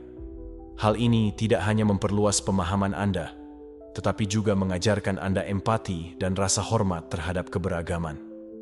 Ingatlah bahwa belajar adalah sebuah perjalanan seumur hidup. Selalu ada hal baru untuk ditemukan, dan setiap pengetahuan memberikan kontribusi pada kepercayaan dan kebijaksanaan Anda. Singkatnya, membangun kepercayaan diri melalui stoicisme, menyiratkan praktik perlawanan, kerendahan hati, hidup sesuai dengan keyakinan pribadi Anda, dan merangkul pembelajaran berkelanjutan serta keingintahuan. Prinsip-prinsip ini membimbing Anda menuju kehidupan yang lebih penuh, lebih tangguh, dan percaya diri, di mana tantangan menjadi kesempatan, dan setiap momen adalah peluang untuk tumbuh dan berkembang. Sebagai kesimpulan, memutuskan dan mengikuti nilai-nilai pribadi sangat penting untuk keyakinan yang benar dan kuat. Anda membimbing dan memberi makna pada hidup Anda. Dengan bertindak sesuai dengan nilai-nilai Anda meningkatkan dan memberikan dampak positif kepada orang lain. Dedikasi terhadap nilai-nilai Anda mengarah pada kehidupan yang memuaskan dan bermakna, penuh dengan kepercayaan. Kepercayaan tumbuh dengan cara tertentu secara eksponensial ketika Anda memutuskan untuk berinvestasi dalam diri sendiri, melalui pembelajaran dan perluasan cakrawala. Dalam konteks stoicisme, pembelajaran ini tidak terbatas hanya pada lingkup akademis, tetapi melampaui itu, mencakup penemuan dunia, orang lain, dan terutama diri sendiri. Epictetus mengingatkan kita, hanya orang terdidik yang bebas. Dalam konteks ini, pembelajaran ini bukanlah kemewahan, tetapi alat penting untuk hidup sepenuhnya dan meraih kebebasan. Setiap keterampilan, fakta, atau perspektif yang Anda peroleh membebaskan Anda dari keterbatasan yang disebabkan oleh ketidaktahuan atau takut akan perubahan. Misalnya, belajar mengelola emosi Anda, meningkatkan keterampilan komunikasi Anda, atau memperoleh pengetahuan praktis seperti manajemen waktu memungkinkan Anda menghadapi kehidupan dengan lebih percaya diri dan lebih sedikit ketidakpastian. Setiap kali Anda menghadapi tantangan dengan alat mental atau emosi yang baru diperoleh, Anda memperkuat kepercayaan diri. Keingintahuan, sebagai mesin yang mendorong pembelajaran, membawa Anda keluar dari zona nyaman Anda. Dan percikan yang muncul saat Anda bertanya-tanya bagaimana sesuatu bekerja, mengapa orang berpikir secara berbeda, atau apa yang dapat Anda lakukan untuk meningkatkan aspek kehidupan Anda sangat berharga. Mengadopsi pola pikir ingin tahu tidak hanya memperluas pengetahuan Anda, tetapi juga mengubah persepsi Anda tentang dunia. Ketika Anda melihat setiap pengalaman sebagai kesempatan untuk belajar, bahkan kegagalan dan kesalahan menjadi guru yang berharga. Stoicisme mengajarkan kita untuk tetap berpikiran terbuka dan mengenali bahwa setiap orang memiliki sesuatu untuk ditambahkan. Ketika berinteraksi dengan individu yang memiliki pengalaman dan keyakinan yang berbeda dari Anda tidak hanya memperluas pengetahuan, tetapi juga mengembangkan empati dan pemahaman. Keterampilan ini, meskipun tidak selalu nyata, sangat fundamental untuk membangun hubungan yang solid dan menavigasi dengan percaya diri di lingkungan yang beragam. Bayangkan setiap hari sebagai halaman dalam buku kehidupan Anda. Apa yang baru? Pelajaran apa yang akan Anda tulis hari ini? Komitmen untuk pembelajaran sehari-hari bisa semudah membaca artikel, mendengarkan podcast, berlatih keterampilan manual, atau merenungkan pengalaman Anda. Praktik yang terus-menerus ini tidak hanya menjaga pikiran Anda tetap aktif, tetapi juga memungkinkan Anda beradaptasi lebih cepat terhadap perubahan. Seperti yang dikatakan Cicero, selama hidup, teruslah belajar cara hidup. Terimalah bahwa Anda tidak tahu segalanya, dan bahwa selalu ada sesuatu yang baru untuk ditemukan. Ini adalah tindakan kerendahan hati dan kebijaksanaan. Sikap ini membuat Anda tetap terbuka terhadap ajaran-ajaran orang lain, pelajaran tersembunyi dalam kesulitan, dan kemungkinan yang belum Anda pertimbangkan. Buatlah daftar minat atau keterampilan yang selalu ingin Anda eksplorasi. Pilih satu dan luangkan setidaknya 10 menit setiap hari untuk mencarinya atau mempraktikkannya. Bicaralah dengan seseorang yang memiliki perspektif yang berbeda dari Anda. Dengarkan dengan seksama dan cobalah untuk mempelajari sesuatu yang baru dari pengalaman mereka.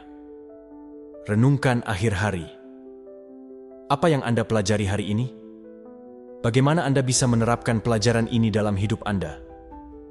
Belajar dan rasa ingin tahu bukan hanya alat untuk meningkatkan keterampilan kita atau memperoleh informasi.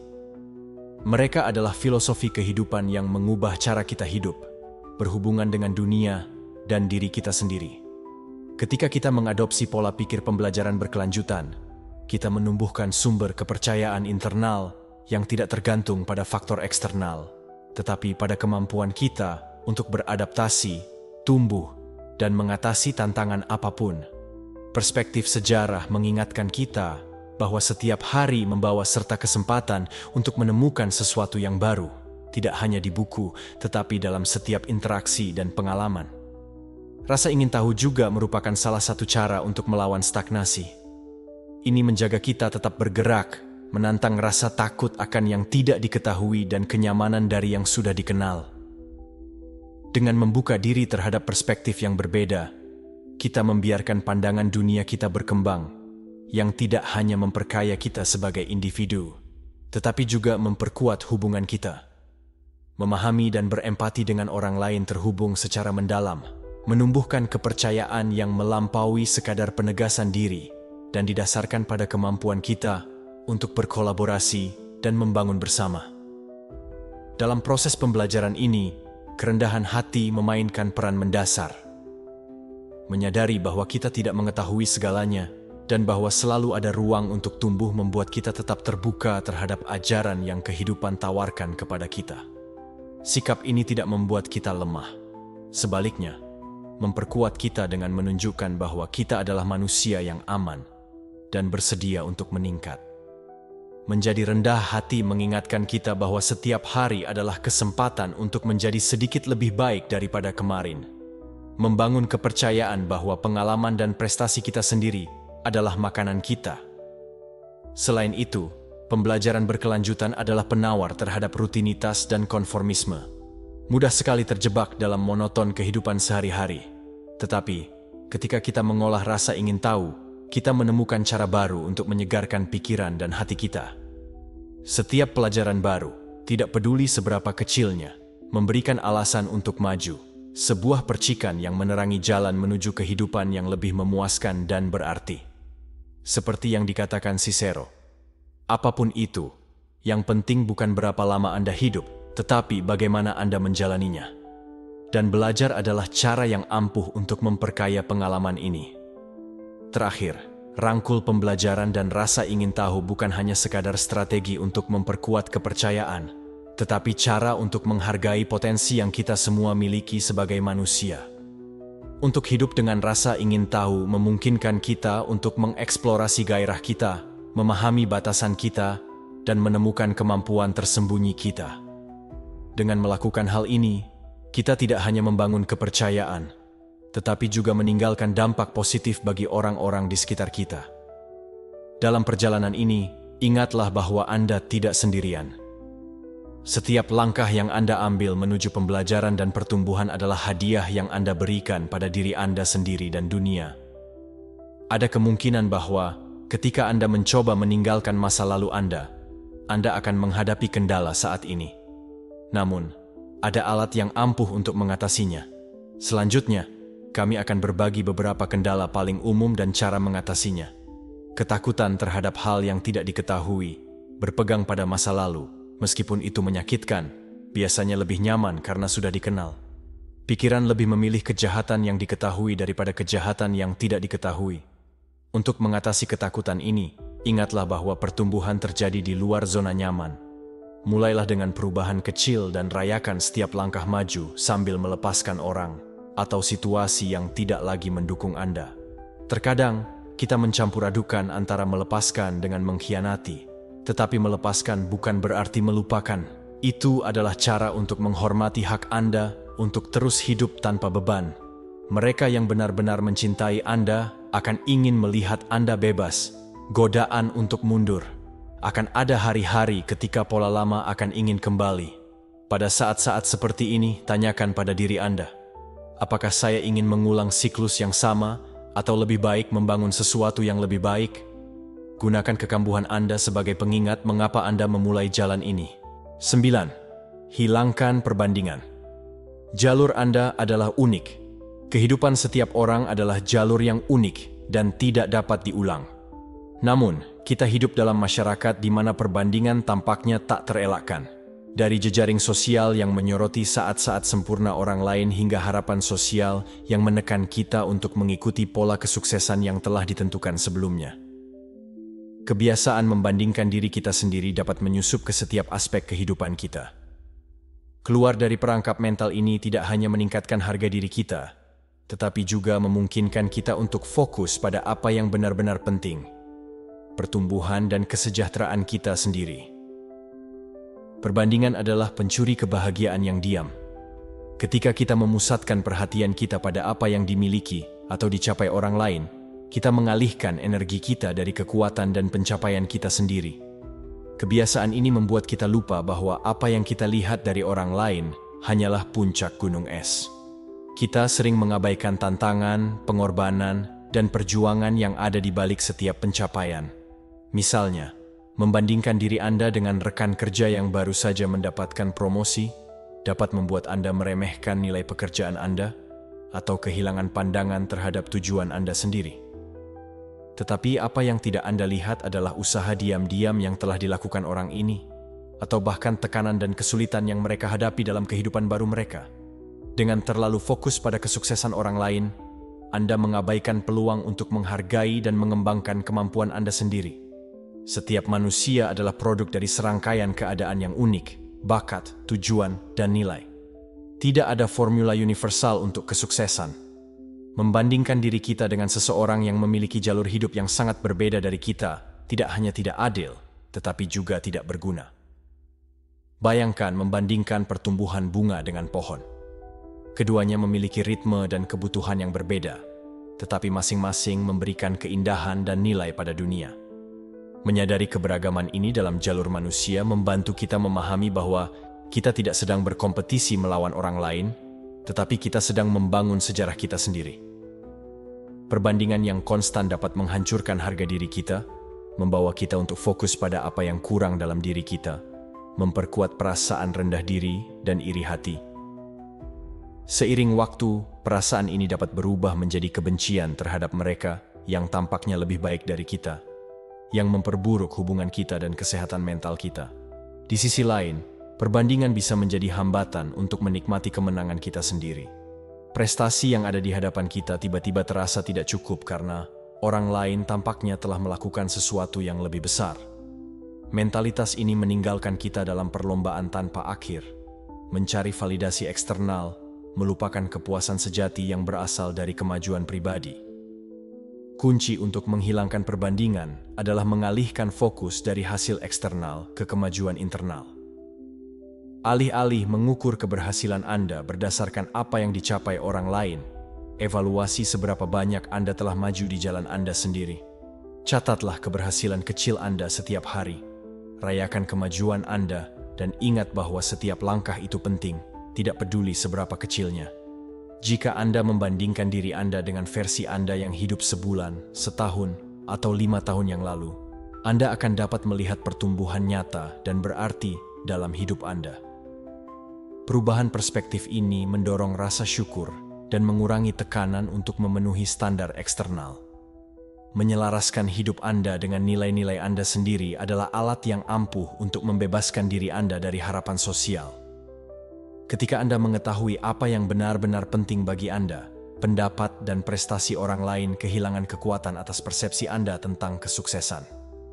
Misalnya, jika salah satu nilai utama Anda adalah keseimbangan antara kehidupan profesional dan pribadi, mencari promosi yang membutuhkan pengorbanan terhadap keseimbangan ini mungkin tidak sesuai dengan definisi kesuksesan Anda.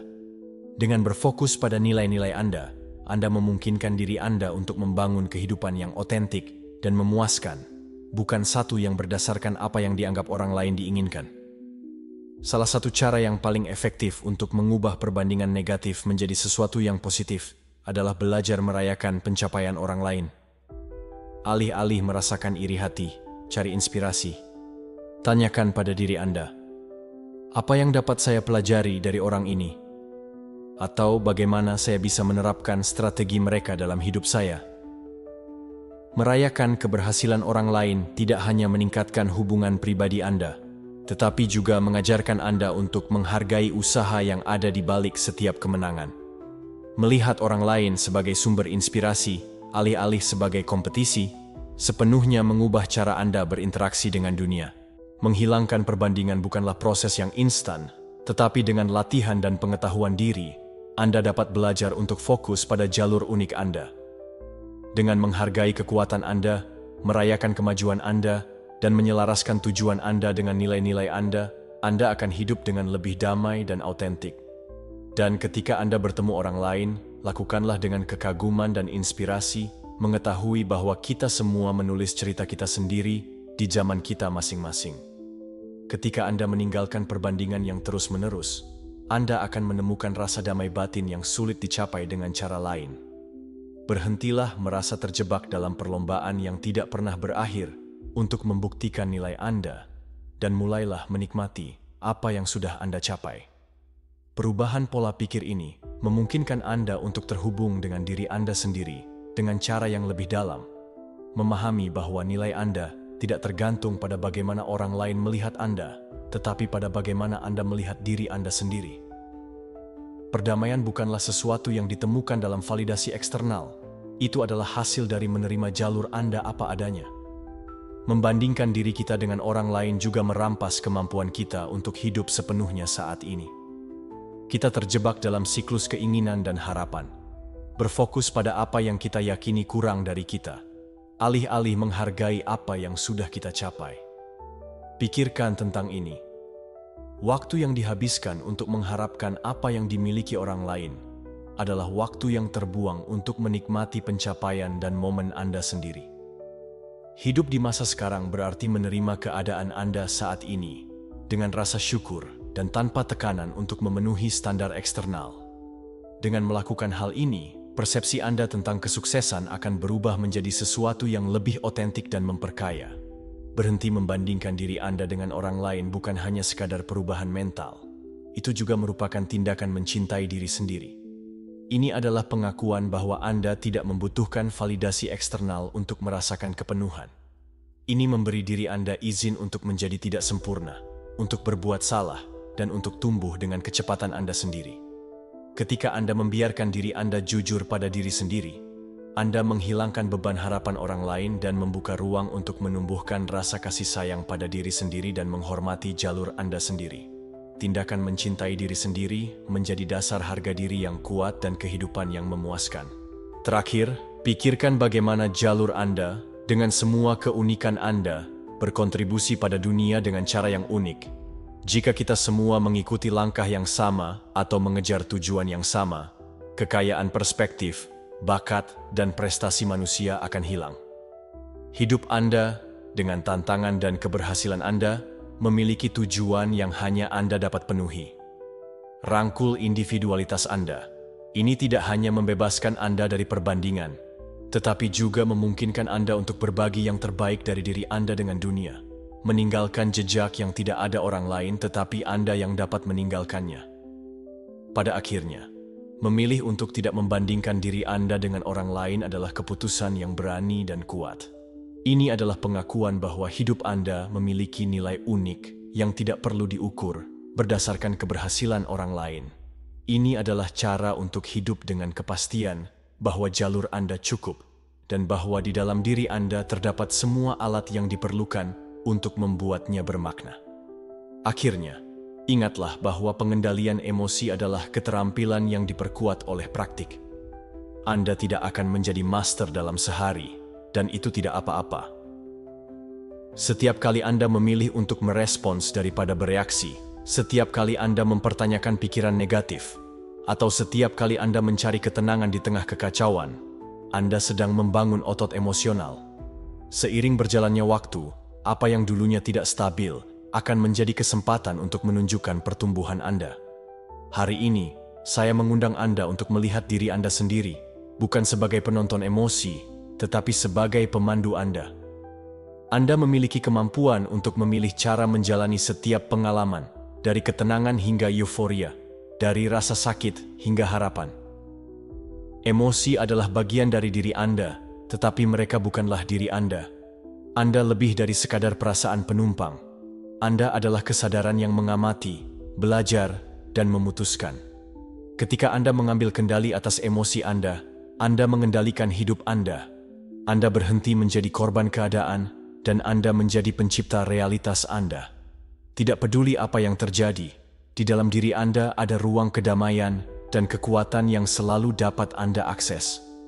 Peliharalah, lindungi, dan Anda akan melihat betapa sedikit demi sedikit dunia luar Anda selaras dengan ketenangan dan kejelasan yang telah Anda bangun di dalam diri Anda. Anda adalah pemilik pikiran Anda, penjaga hati Anda, dan arsitek kesejahteraan Anda. 10. Kuasai pikiran. Kepercayaan dimulai dari pikiran Anda. Kepercayaan adalah pilar dasar untuk mencapai kesuksesan dan menjalani hidup sepenuhnya. Meskipun banyak yang berhubungan dengan penampilan luar atau kemampuan yang terlihat, akar kepercayaan Anda sebenarnya berada di ruang yang lebih dalam, pikiran. Menguasai pikiran Anda adalah langkah pertama untuk menumbuhkan keyakinan yang tak tergoyahkan. Pikiran sehari-hari Anda adalah filter dari mana Anda melihat dunia dan diri Anda sendiri. Dialog internal ini seringkali otomatis memiliki dampak langsung pada kepercayaan diri Anda. Jika Anda terus-menerus berkata pada diri sendiri, "Saya tidak cukup baik, saya tidak layak," atau "saya selalu gagal," Anda sedang menabur benih ketidakamanan. Mengubah dialog ini memerlukan identifikasi pola pikir negatif dan menggantinya dengan afirmasi positif seperti, "Saya sedang belajar dan menjadi lebih baik setiap hari." Perubahan ini tidak terjadi dalam semalam, tetapi dengan latihan sadar, Anda dapat mengubah pikiran Anda menjadi sekutu yang kuat.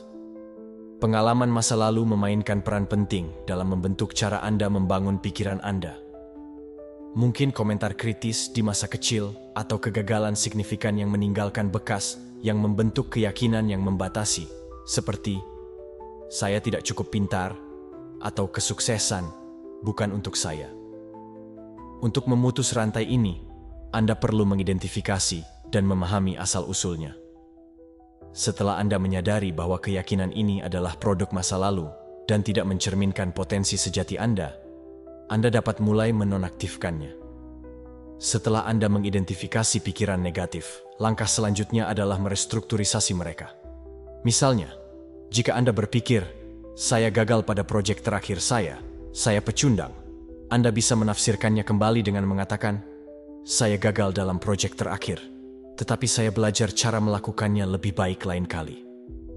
Perspektif ini tidak hanya mengurangi beban emosional dari pikiran negatif, tetapi juga membuka pintu menuju solusi dan pertumbuhan. Mengkritik diri sendiri bisa menjadi alat yang ampuh jika digunakan dengan cara yang konstruktif. Bedakan antara mengevaluasi tindakan Anda untuk belajar dan menilai diri sendiri dengan cara yang merusak. Misalnya, alih-alih berpikir, "Saya tidak pernah melakukan sesuatu dengan benar," Anda mungkin bertanya, "Apa yang bisa saya lakukan untuk meningkatkan hasil saya lain kali?" Pendekatan ini mendorong perbaikan berkelanjutan, bukannya melumpuhkan Anda dengan keraguan. Pikiran Anda tidak membedakan antara apa yang Anda bayangkan dan apa yang Anda alami. Saat melihat diri Anda mengatasi rintangan atau mencapai tujuan, Anda melatih otak Anda untuk bertindak sesuai.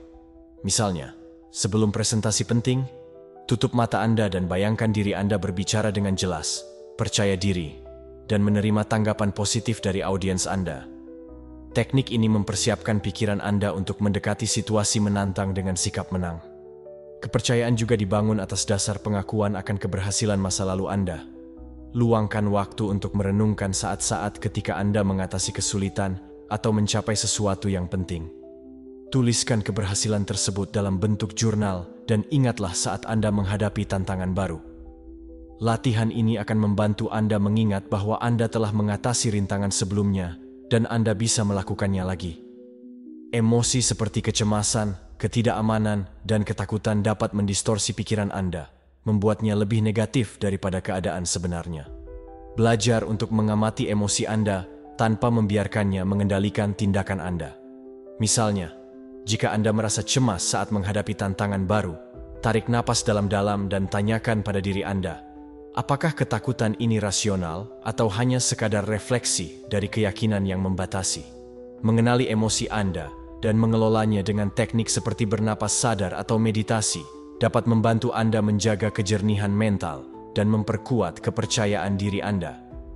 Menguasai pikiran Anda bukanlah proses yang instan, tetapi ini adalah salah satu usaha paling berharga yang dapat Anda lakukan untuk diri Anda sendiri. Dengan mengadopsi praktik ini, Anda akan mulai memperhatikan bagaimana mengubah persepsi Anda, bukan hanya tentang diri Anda, tetapi juga tentang apa yang Anda mampu lakukan.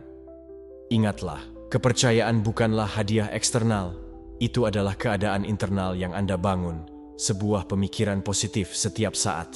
Kemampuan untuk menguasai pikiran Anda memberi Anda rasa kontrol atas hidup Anda yang sedikit aspek yang dapat menandinginya. Renungkan bagaimana perubahan dalam dialog internal Anda bisa menjadi alat yang kuat, seperti mercusuar yang menerangi jalan Anda, bahkan di saat-saat tergelap. Pikirkan juga tentang pentingnya menerima riwayat pribadi Anda tanpa membiarkannya menentukan masa depan Anda. Setiap pengalaman hidup, baik positif maupun negatif, berisi pelajaran yang dapat Anda manfaatkan untuk menjadi versi yang lebih kuat dan lebih percaya diri. Visualisasi positif bukan hanya sekadar teknik, itu adalah pernyataan kepercayaan dalam kemampuan Anda untuk menang. Bayangkan, bagaimana rasanya jika Anda mencapai tujuan Anda dan biarkan visi itu mendorong Anda maju. Ingat juga bahwa keberhasilan masa lalu Anda bukan hanya kenangan sederhana. Itu adalah bukti nyata dari kemampuan Anda untuk mengatasi kesulitan. Luangkan beberapa menit setiap hari untuk merenungkan kemenangan ini, dan biarkan diri Anda merasa bangga dengan setiap langkah yang Anda ambil menuju pencapaian tersebut. Kekuatan untuk menafsirkan ulang pikiran negatif ada di dalam diri Anda. Bergantung pada kemauan Anda untuk menantang keyakinan yang membatasi. Renungkan bagaimana Anda bisa menulis ulang cerita Anda untuk diri sendiri, agar membentuk narasi yang lebih memberdayakan dan optimis. Kritik diri yang jujur juga layak dilakukan dalam refleksi ini. Tanyakan pada diri Anda apakah Anda bersikap adil pada diri sendiri, atau jika Anda mengabadikan siklus penghancuran diri. Pilih untuk mengubah kritik menjadi alat untuk pertumbuhan. Renungkan waktu dan energi yang Anda dedikasikan pada pikiran Anda. Mereka adalah sumber daya yang dapat mendorong Anda atau menahan Anda. Dengan melatih pikiran Anda untuk menjadi kekuatan konstruktif, Anda akan memperkuat kepercayaan diri Anda yang tidak hanya berdampak pada hidup Anda, tetapi juga pada kehidupan orang lain di sekitar Anda. Menguasai pikiran Anda adalah tindakan disiplin dan mencintai diri sendiri. Ini adalah komitmen harian untuk mematuhi dialog internal dan secara sadar memilih untuk memeliharanya dengan afirmasi positif dan konstruktif. Setiap pengalaman, bahkan yang negatif, memiliki potensi untuk mengajarkan Anda sesuatu yang berharga. Mengubah perspektif yang Anda gunakan untuk menafsirkan pengalaman Anda akan memungkinkan Anda untuk tumbuh alih-alih terjebak dalam rasa sakit atau frustrasi. Kepercayaan diri bukan tentang menjadi sempurna, tetapi tentang menerima kekurangan Anda sebagai bagian dari kemanusiaan Anda, dan pada saat yang sama, mengakui kemampuan Anda untuk terus meningkat. Ketika Anda melihat tujuan Anda dengan detail dan emosi, Anda tidak hanya melatih pikiran Anda untuk percaya pada yang mungkin, tetapi juga memotivasi tindakan Anda untuk mewujudkannya dalam kenyataan. Jangan meremehkan kekuatan merayakan keberhasilan kecil Anda. Setiap langkah maju adalah kesaksian kekuatan dan tekad Anda. Emosi adalah kompas, bukan jangkar. Mereka menunjukkan tempat yang harus Anda perhatikan, tetapi tidak seharusnya menghentikan Anda. Belajar untuk menavigasi melalui emosi dengan belas kasih dan kebijaksanaan. Pikiran itu seperti 11. Tempatkan diri Anda di sekitar orang-orang yang mendorong Anda. Lingkungan sosial Anda memainkan peran penting dalam hidup Anda, jauh lebih dari yang mungkin Anda bayangkan. Orang-orang yang Anda interaksi secara teratur memiliki kemampuan untuk membentuk pola pikir Anda, harga diri, dan persepsi dunia. Jika Anda dikelilingi oleh orang-orang yang negatif, kritis, atau apatis, sikap mereka dapat menyusup ke alam bawah sadar Anda, melemahkan kepercayaan diri Anda dan membatasi ambisi Anda. Di sisi lain, mengelilingi diri Anda dengan individu yang optimis dan termotivasi dapat bertindak sebagai katalisator untuk pertumbuhan pribadi dan profesional Anda. Anggaplah lingkungan Anda sebagai cermin yang memantulkan dan memperkuat energi yang Anda terima. Memilih secara sadar siapa yang mengelilingi Anda adalah salah satu keputusan terpenting yang dapat Anda lakukan untuk membangun kehidupan yang utuh dan memuaskan. Bedakan antara orang-orang yang memberdayakan Anda dan mereka yang memanfaatkan kerentanan Anda. Hubungan yang sejati didasarkan pada dukungan timbal balik, rasa hormat, dan kekaguman. Orang-orang yang memberdayakan Anda merayakan pencapaian Anda, mendorong Anda untuk mencapai tujuan baru, dan menawarkan kritik konstruktif bila diperlukan. Sebaliknya, mereka yang mendapat manfaat dari kerentanan Anda biasanya meremehkan keberhasilan Anda atau memanipulasi emosi Anda untuk keuntungan mereka sendiri. Pertimbangkan bagaimana perasaan Anda setelah menghabiskan waktu dengan seseorang. Jika Anda merasa kelelahan, tidak aman, atau kurang mampu, hubungan tersebut mungkin tidak sehat bagi Anda. Sebaliknya, carilah koneksi yang membuat Anda merasa terinspirasi, dihargai, dan mampu mengatasi rintangan. Hubungan yang paling penting adalah yang memberikan keuntungan bagi kedua belah pihak dan tumbuh bersama. Timbal balik menyiratkan pertukaran energi yang seimbang, dukungan, dan kasih sayang. Ini tidak berarti bahwa semuanya harus dapat diukur atau dihitung, tetapi harus ada rasa saling memiliki, komitmen, dan rasa hormat. Hubungan unilateral, di mana satu orang terus memberi dan yang lainnya hanya menerima, cenderung menimbulkan kebencian dan ketidakseimbangan emosional. Oleh karena itu, sangat penting untuk mengelilingi diri Anda dengan orang-orang yang bersedia berinvestasi pada Anda, sama seperti Anda berinvestasi pada mereka. Hubungan-hubungan ini tidak hanya memperkuat hubungan pribadi Anda, tetapi juga memotivasi Anda untuk mencapai ketinggian yang lebih besar. Mengetahui bahwa Anda memiliki sistem pendukung yang kokoh. Mengenali dan menghilangkan hubungan beracun adalah langkah penting untuk melindungi kesejahteraan emosional Anda. Orang-orang beracun cenderung memanifestasikan dirinya dalam berbagai cara. Mereka bisa terus-menerus mengkritik Anda, memanipulasi keputusan Anda, meminimalkan keberhasilan Anda, atau membuat Anda merasa bersalah tentang masalah. Hubungan ini menguras energi Anda dan merusak kepercayaan diri Anda. Tetapkan batasan yang jelas dengan orang-orang tersebut.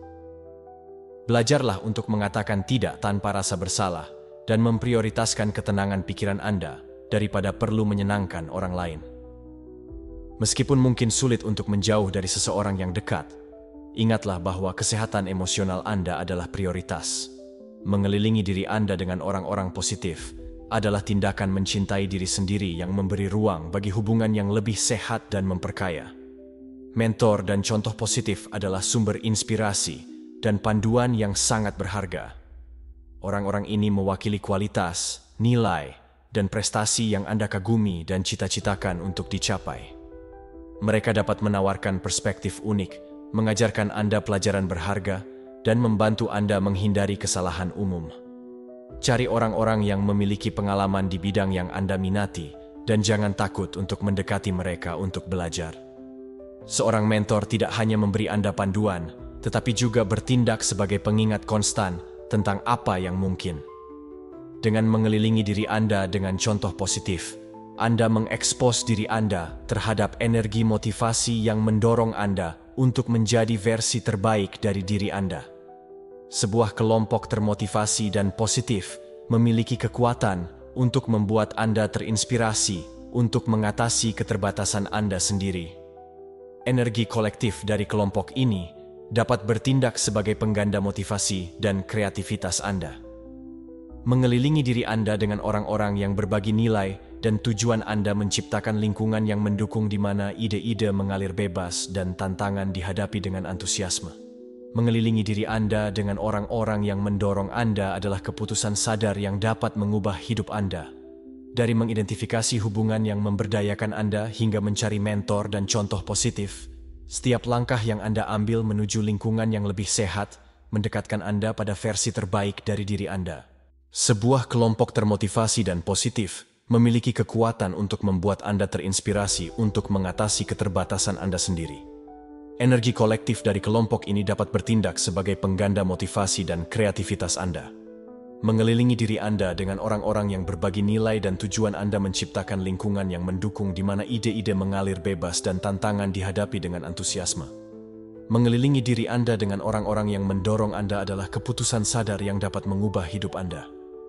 Dari mengidentifikasi hubungan yang memberdayakan Anda hingga mencari mentor dan contoh positif, setiap langkah yang Anda ambil menuju lingkungan yang lebih sehat mendekatkan Anda pada versi terbaik dari diri Anda. Menghapus hubungan beracun, menumbuhkan koneksi yang penting, dan menikmati energi kolektif dari kelompok yang termotivasi adalah langkah-langkah penting. Ingatlah bahwa Anda adalah rata-rata dari 5 orang yang paling banyak Anda habiskan waktu. Pilih dengan bijak dan bangun lingkungan yang mencerminkan nilai, aspirasi, dan harapan Anda.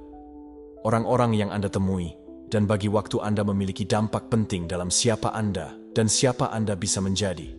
Energi, kata-kata, dan tindakan mereka bertindak sebagai pengaruh konstan, membentuk pikiran dan keputusan Anda. Renungkan bagaimana hal ini mempengaruhi Anda, dan apakah kontribusi mereka terhadap hidup Anda positif atau membatasi. Waspadalah terhadap pengaruh ini. Langkah pertama untuk mengambil kendali atas lingkungan Anda dan tujuan Anda. Dengan mengidentifikasi hubungan yang benar-benar memberdayakan Anda menemukan perspektif baru tentang nilai hubungan manusia. Ini bukan tentang mengumpulkan persahabatan atau kontak, tetapi tentang mengelilingi diri Anda dengan orang-orang yang mendukung Anda dalam tantangan dan merayakan kemenangan Anda. Hubungan yang autentik menginspirasi Anda untuk menjadi lebih baik dan mengajarkan Anda kualitas yang selalu melampaui jumlah. Timbal balik dalam hubungan tidak hanya memperkuat ikatan, tetapi juga mendorong pertumbuhan saling. Dalam dunia yang penuh ketidakseimbangan dalam dinamika interpersonal, menemukan hubungan yang seimbang adalah tindakan mencintai diri sendiri dan menerima dalam takaran yang sama. Anda menciptakan lingkungan yang memelihara kesejahteraan dan pengembangan pribadi Anda. Membebaskan diri dari hubungan beracun adalah tindakan keberanian dan pengetahuan diri. Meskipun mungkin menyakitkan, langkah ini memungkinkan Anda untuk mengutamakan kedamaian mental dan emosional Anda. Menetapkan batasan yang jelas tidak hanya melindungi diri Anda, tetapi juga memberi ruang bagi lebih banyak orang positif untuk datang dan selaras dengan nilai-nilai Anda. Mengelilingi diri Anda dengan contoh positif dan mentor menunjukkan kepada Anda apa yang mungkin dan memotivasi Anda untuk bercita-cita lebih tinggi. Orang-orang ini mewakili panutan yang menginspirasi tindakan dan fokus. Energi kolektif dari kelompok yang termotivasi juga memperkuat potensi Anda, mengingatkan Anda bahwa kesuksesan dan pertumbuhan adalah usaha yang dibagikan. Kembangkan koneksi ini untuk membangun kehidupan yang utuh dan berarti. Mencapai tujuan Anda bukanlah jalur linier, penuh dengan pasang surut, kurva rendah, dan tantangan. Penting untuk memahami bahwa hambatan bukanlah tanda bahwa Anda harus menyerah, melainkan kesempatan untuk belajar dan menguatkan diri Anda. Setiap kesalahan, setiap kegagalan adalah pelajaran yang membawa Anda sedikit lebih dekat ke tujuan Anda. Bayangkan, Anda sedang mendaki gunung. Dalam perjalanan, Anda akan menemukan batu licin, jalan sempit, dan saat-saat di mana Anda merasa tidak dapat melanjutkan. Tetapi, setiap langkah yang Anda ambil, betapapun kecilnya, mendekatkan Anda pada puncak. Dan ketika akhirnya Anda sampai di sana, Anda akan menyadari bahwa perjalanan, dengan segala tantangannya, adalah yang membuat Anda lebih kuat dan bijaksana. Ingatlah bahwa kesuksesan bukanlah suatu peristiwa, melainkan suatu proses. Tidak ada orang yang mencapai kesuksesan sepenuhnya sendirian. Orang-orang di sekitar Anda memiliki dampak besar pada pikiran Anda, energi Anda, dan kemampuan Anda untuk mencapai tujuan Anda. Kelilingi diri Anda dengan orang-orang yang menginspirasi Anda, mendukung Anda, dan percaya pada Anda. Carilah mentor, teman, dan kolega yang menantang Anda untuk menjadi lebih baik dan mengingatkan Anda pada potensi Anda ketika Anda melupakan diri sendiri. Pada saat yang sama, penting untuk menjauh dari orang-orang yang mengecilkan hati Anda, yang terus-menerus mengkritik Anda, atau yang membuat Anda meragukan diri sendiri. Waktu dan energi Anda adalah sumber daya berharga. Alokasikan mereka untuk hubungan yang menambah nilai pada Anda, bukan yang menahan Anda. Nomor 12. Bertindak meskipun takut. Tindakan membangun kepercayaan. Ketakutan adalah emosi universal yang dimiliki setiap orang. Kita mengalaminya, tetapi tujuannya bukan untuk menghentikan kita, melainkan untuk menunjukkan bahwa kita di depan sesuatu yang penting. Menghadapi dan bertindak meskipun takut adalah salah satu keterampilan paling transformatif yang bisa Anda kembangkan. Bab ini mengajak Anda untuk memahami ketakutan dari perspektif baru dan mengadopsi strategi praktis untuk mengubahnya menjadi sekutu dalam perjalanan Anda menuju pertumbuhan pribadi. Ketakutan tidak selalu musuh. Ini bisa menjadi pertanda yang kuat bahwa Anda sedang menghadapi tantangan penting untuk perkembangan Anda. Ketika Anda merasa takut, itu adalah kemungkinan besar Anda berada di luar zona kenyamanan Anda. Ruang yang dikenal dan aman, di mana semuanya tampak teratur, tetapi hanya sedikit pertumbuhan yang terjadi. Tanyakan pada diri Anda, apakah ketakutan ini berarti bahwa saya menghindari sesuatu yang benar-benar perlu saya hadapi? Seringkali, apa yang paling kita takuti adalah apa yang paling kita butuhkan untuk tumbuh. Mengidentifikasi rasa takut sebagai indikator kemajuan mengubah dampaknya, berubah dari penghalang menjadi kompas. Kelebihan dari refleksi, yang juga dikenal sebagai kelumpuhan karena analisis, adalah salah satu perangkap terbesar ketika mencoba mengatasi ketakutan. Mengevaluasi setiap detail, mengantisipasi setiap kemungkinan hasil, dan mencari jaminan mutlak membuat Anda tidak bisa bergerak. Perfeksionisme memperkuat fenomena ini dengan mensyaratkan agar semua kondisi ideal terpenuhi sebelum bertindak. Namun kenyataannya adalah bahwa momen yang sempurna tidak pernah tiba. Setiap kali Anda menunda keputusan yang lebih penting, hal ini memperkuat siklus tidak ada tindakan dan memberi makan ketakutan Anda. Penawarnya ketakutan adalah tindakan. Tidak peduli seberapa kecilnya, setiap tindakan memperkuat kepercayaan diri Anda dan menghasilkan impuls. Siklus positif ini memberikan dampak positif dari keberhasilan mereka sendiri, menciptakan perasaan kapasitas yang meningkat setiap langkah yang diambil. Contoh yang jelas adalah mempelajari keterampilan baru. Pada awalnya, Anda merasa takut karena Anda tidak tahu caranya melakukannya. Tetapi setelah Anda mengambil langkah pertama, setiap kemenangan kecil membangun dasar yang kokoh untuk melanjutkan. Tindakan tersebut menghasilkan kepercayaan, dan kepercayaan menghasilkan lebih banyak tindakan. Sangat mudah untuk terjebak dalam perangkap perfeksionisme. Percaya bahwa Anda perlu bersiap sepenuhnya sebelum bertindak. Namun, pola pikir ini menghentikan Anda bahkan sebelum dimulai. Kebenarannya adalah bahwa Anda tidak harus sempurna. Anda hanya perlu bersedia untuk berkembang. Perbaikan adalah proses berkelanjutan yang hanya dapat dimulai jika Anda mengambil sikap. Terimalah bahwa Anda akan membuat kesalahan, dan itu adalah hal yang normal. Kesalahan adalah tanda kemajuan, bukan indikator kegagalan. Ingat, lebih baik bertindak tidak sempurna daripada tidak bertindak sama sekali. Ketakutan akan hal yang tidak diketahui adalah salah satu alasan utama mengapa kita menghindari bertindak. Namun, ketidakpastian adalah hal yang tak terelakkan dalam kehidupan. Alih-alih takut padanya, belajarlah untuk menerimanya sebagai kesempatan untuk menjelajahi kemungkinan baru. Hidup tidak datang dengan jaminan, tetapi itulah keindahannya. Setiap langkah menuju yang tidak diketahui memperkuat ketahanan Anda, mengajarkan Anda bahwa Anda dapat beradaptasi dan berkembang, bahkan dalam keadaan yang tidak pasti. Ketakutan mengurangi kekuatan Anda saat Anda menghadapinya berulang kali. Setiap kali Anda bertindak meskipun takut, Anda menguranginya dampak emosionalnya. Seiring berjalannya waktu, apa yang dulunya tampak menakutkan kini menjadi sesuatu yang dapat dikelola dan bahkan rutin. Anggap ini sebagai pelatihan untuk pikiran Anda. Paparan berulang terhadap situasi yang menantang membuat respons emosional Anda semakin tidak peka, memungkinkan Anda menghadapi tantangan yang lebih besar dengan lebih percaya diri. Salah satu alasan utama mengapa kita menghindari mengambil tindakan adalah takut gagal. Namun, penting untuk mengubah persepsi kita tentang apa artinya gagal. Alih-alih melihatnya sebagai sesuatu yang negatif, anggaplah kegagalan sebagai kesempatan belajar. Setiap kesalahan adalah pelajaran yang terselubung, pengalaman yang memberi Anda informasi berharga untuk ditingkatkan. Kebanyakan orang sukses bukanlah mereka yang tidak pernah gagal, tetapi mereka yang melihat kegagalan sebagai batu loncatan menuju kesuksesan. Tanyakan pada diri Anda, apa yang bisa saya pelajari dari situasi ini? Dengan melakukan ini, Anda akan mengubah rasa takut dari kegagalan menjadi rasa ingin tahu dan pertumbuhan. Bertindak meskipun takut adalah tindakan keberanian yang menghasilkan kepercayaan diri dan membuka pintu menuju kemungkinan baru. Dengan mengenali rasa takut sebagai indikator pertumbuhan, mengatasi kelumpuhan analisis, menerima ketidakpastian, dan mengevaluasi kembali kegagalan, Anda dapat mengatasi keterbatasan Anda dan terus maju dengan tekad.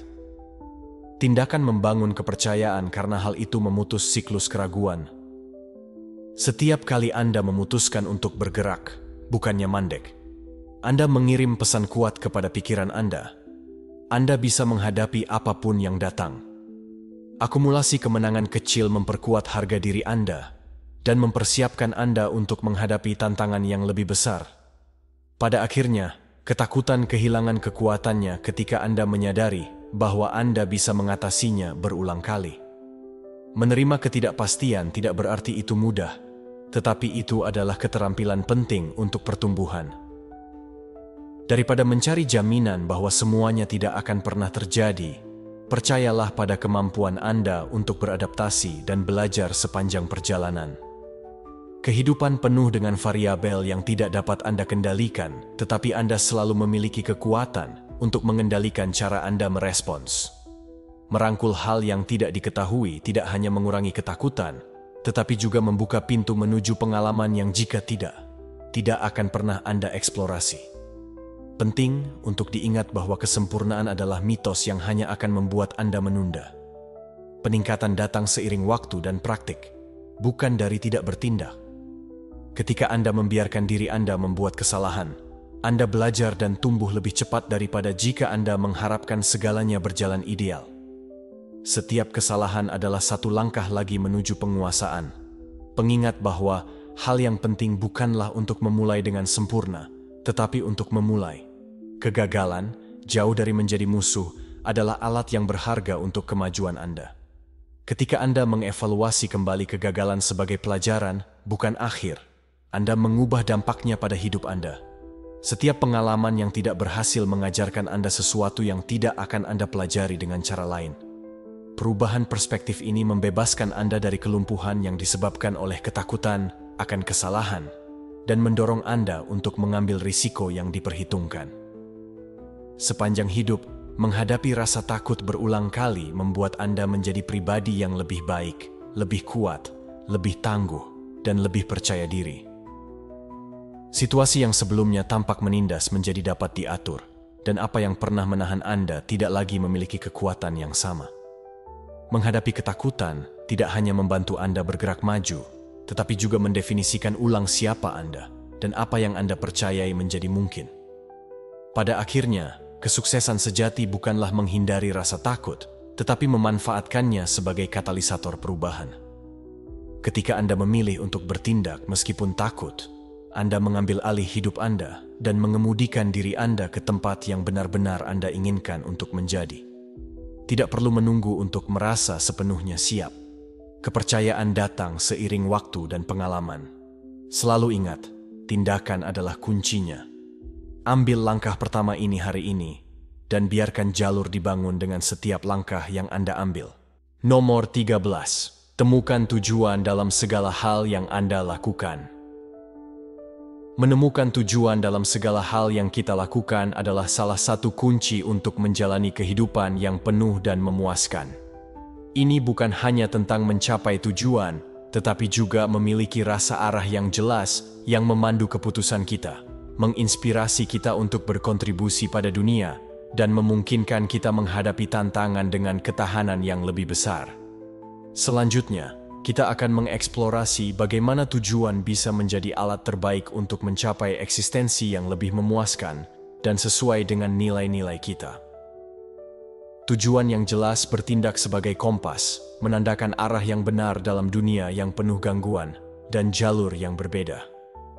Ketika Anda memiliki arah yang jelas, setiap keputusan yang Anda ambil menjadi kesempatan untuk menyelaraskan tindakan Anda dengan apa yang benar-benar Anda hargai.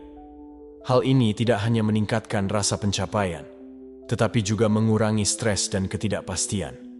Alih-alih merasa tersesat atau kewalahan, kita dapat menemukan diri kita sendiri fokus pada apa yang penting, percaya diri bahwa kita sedang bergerak menuju tujuan yang penting. Salah satu aspek yang paling memperkaya tujuan adalah kemampuan Anda untuk menghubungkan tindakan kita dengan sesuatu yang lebih besar dari diri kita sendiri. Dengan mengenali bagaimana pilihan kita mempengaruhi masyarakat, lingkungan kita, atau bahkan seluruh dunia, kita menemukan makna mendalam dalam apa yang kita lakukan. Jenis koneksi ini tidak hanya memotivasi, tetapi juga menumbuhkan rasa memiliki dan tanggung jawab yang mengangkat kehidupan kita melampaui tingkat individu. Sangat mudah untuk mencampur adukan tujuan dengan maksud, tetapi konsep-konsep ini pada dasarnya berbeda.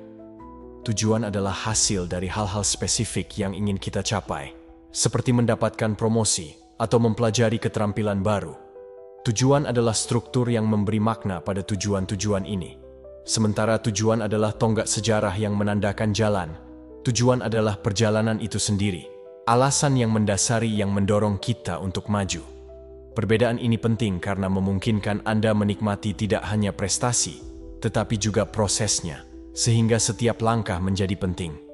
Ketika kita menghadapi kesulitan, tujuan yang jelas bisa menjadi perbedaan antara menyerah atau bertahan. Memiliki misi pribadi yang baik didefinisikan memberi kita kekuatan untuk mengatasi hambatan, karena kita bisa melihat melampaui masalah yang mendesak dan fokus pada apa yang benar-benar penting. Ketahanan yang muncul dari tujuan tidak hanya membantu kita tetap pada jalur yang benar, tetapi juga memungkinkan kita untuk belajar dan tumbuh dengan tantangan, mengubahnya menjadi kesempatan untuk memperkuat komitmen. Hidup tanpa tujuan dapat menyebabkan perasaan hampa eksistensial, sebuah pengalaman ketidakpuasan dan kurangnya arah yang sulit diatasi. Kekosongan ini seringkali terwujud sebagai pencarian kesenangan yang terus-menerus, gangguan yang bersifat sementara, atau dangkal yang tidak memenuhi kebutuhan kita yang lebih dalam. Menemukan apa yang benar-benar memotivasi kita, yang memberi kita energi, dan apa yang membuat kita merasa hidup sangat penting untuk menghindari semacam pemisahan ini. Renungkan gairah Anda, nilai-nilai Anda, dan hal-hal yang membuat Anda merasa berguna untuk mulai membangun tujuan yang penting. Tujuan bukanlah sesuatu yang tetap. Itu dapat berubah dan berkembang seiring waktu, seiring kita tumbuh dan keadaan berubah. Kenali sifat cair dari tujuan sebagai hal mendasar untuk mempertahankan hubungan yang sehat dengannya. Alih-alih berpegang teguh pada versi lama dari apa yang Anda percaya sebagai misi Anda, biarkan diri Anda menjelajahi arah baru dan mendefinisikan ulang tujuan sesuai kebutuhan dan aspirasi saat ini dalam hidup Anda. Pendekatan yang fleksibel membantu Anda tetap terinspirasi dan berkomitmen sepanjang waktu.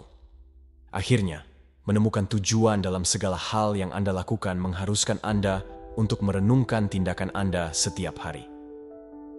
Ini berarti bahwa setiap keputusan, tidak peduli seberapa kecil, harus berkontribusi dalam beberapa cara terhadap tujuan yang lebih besar.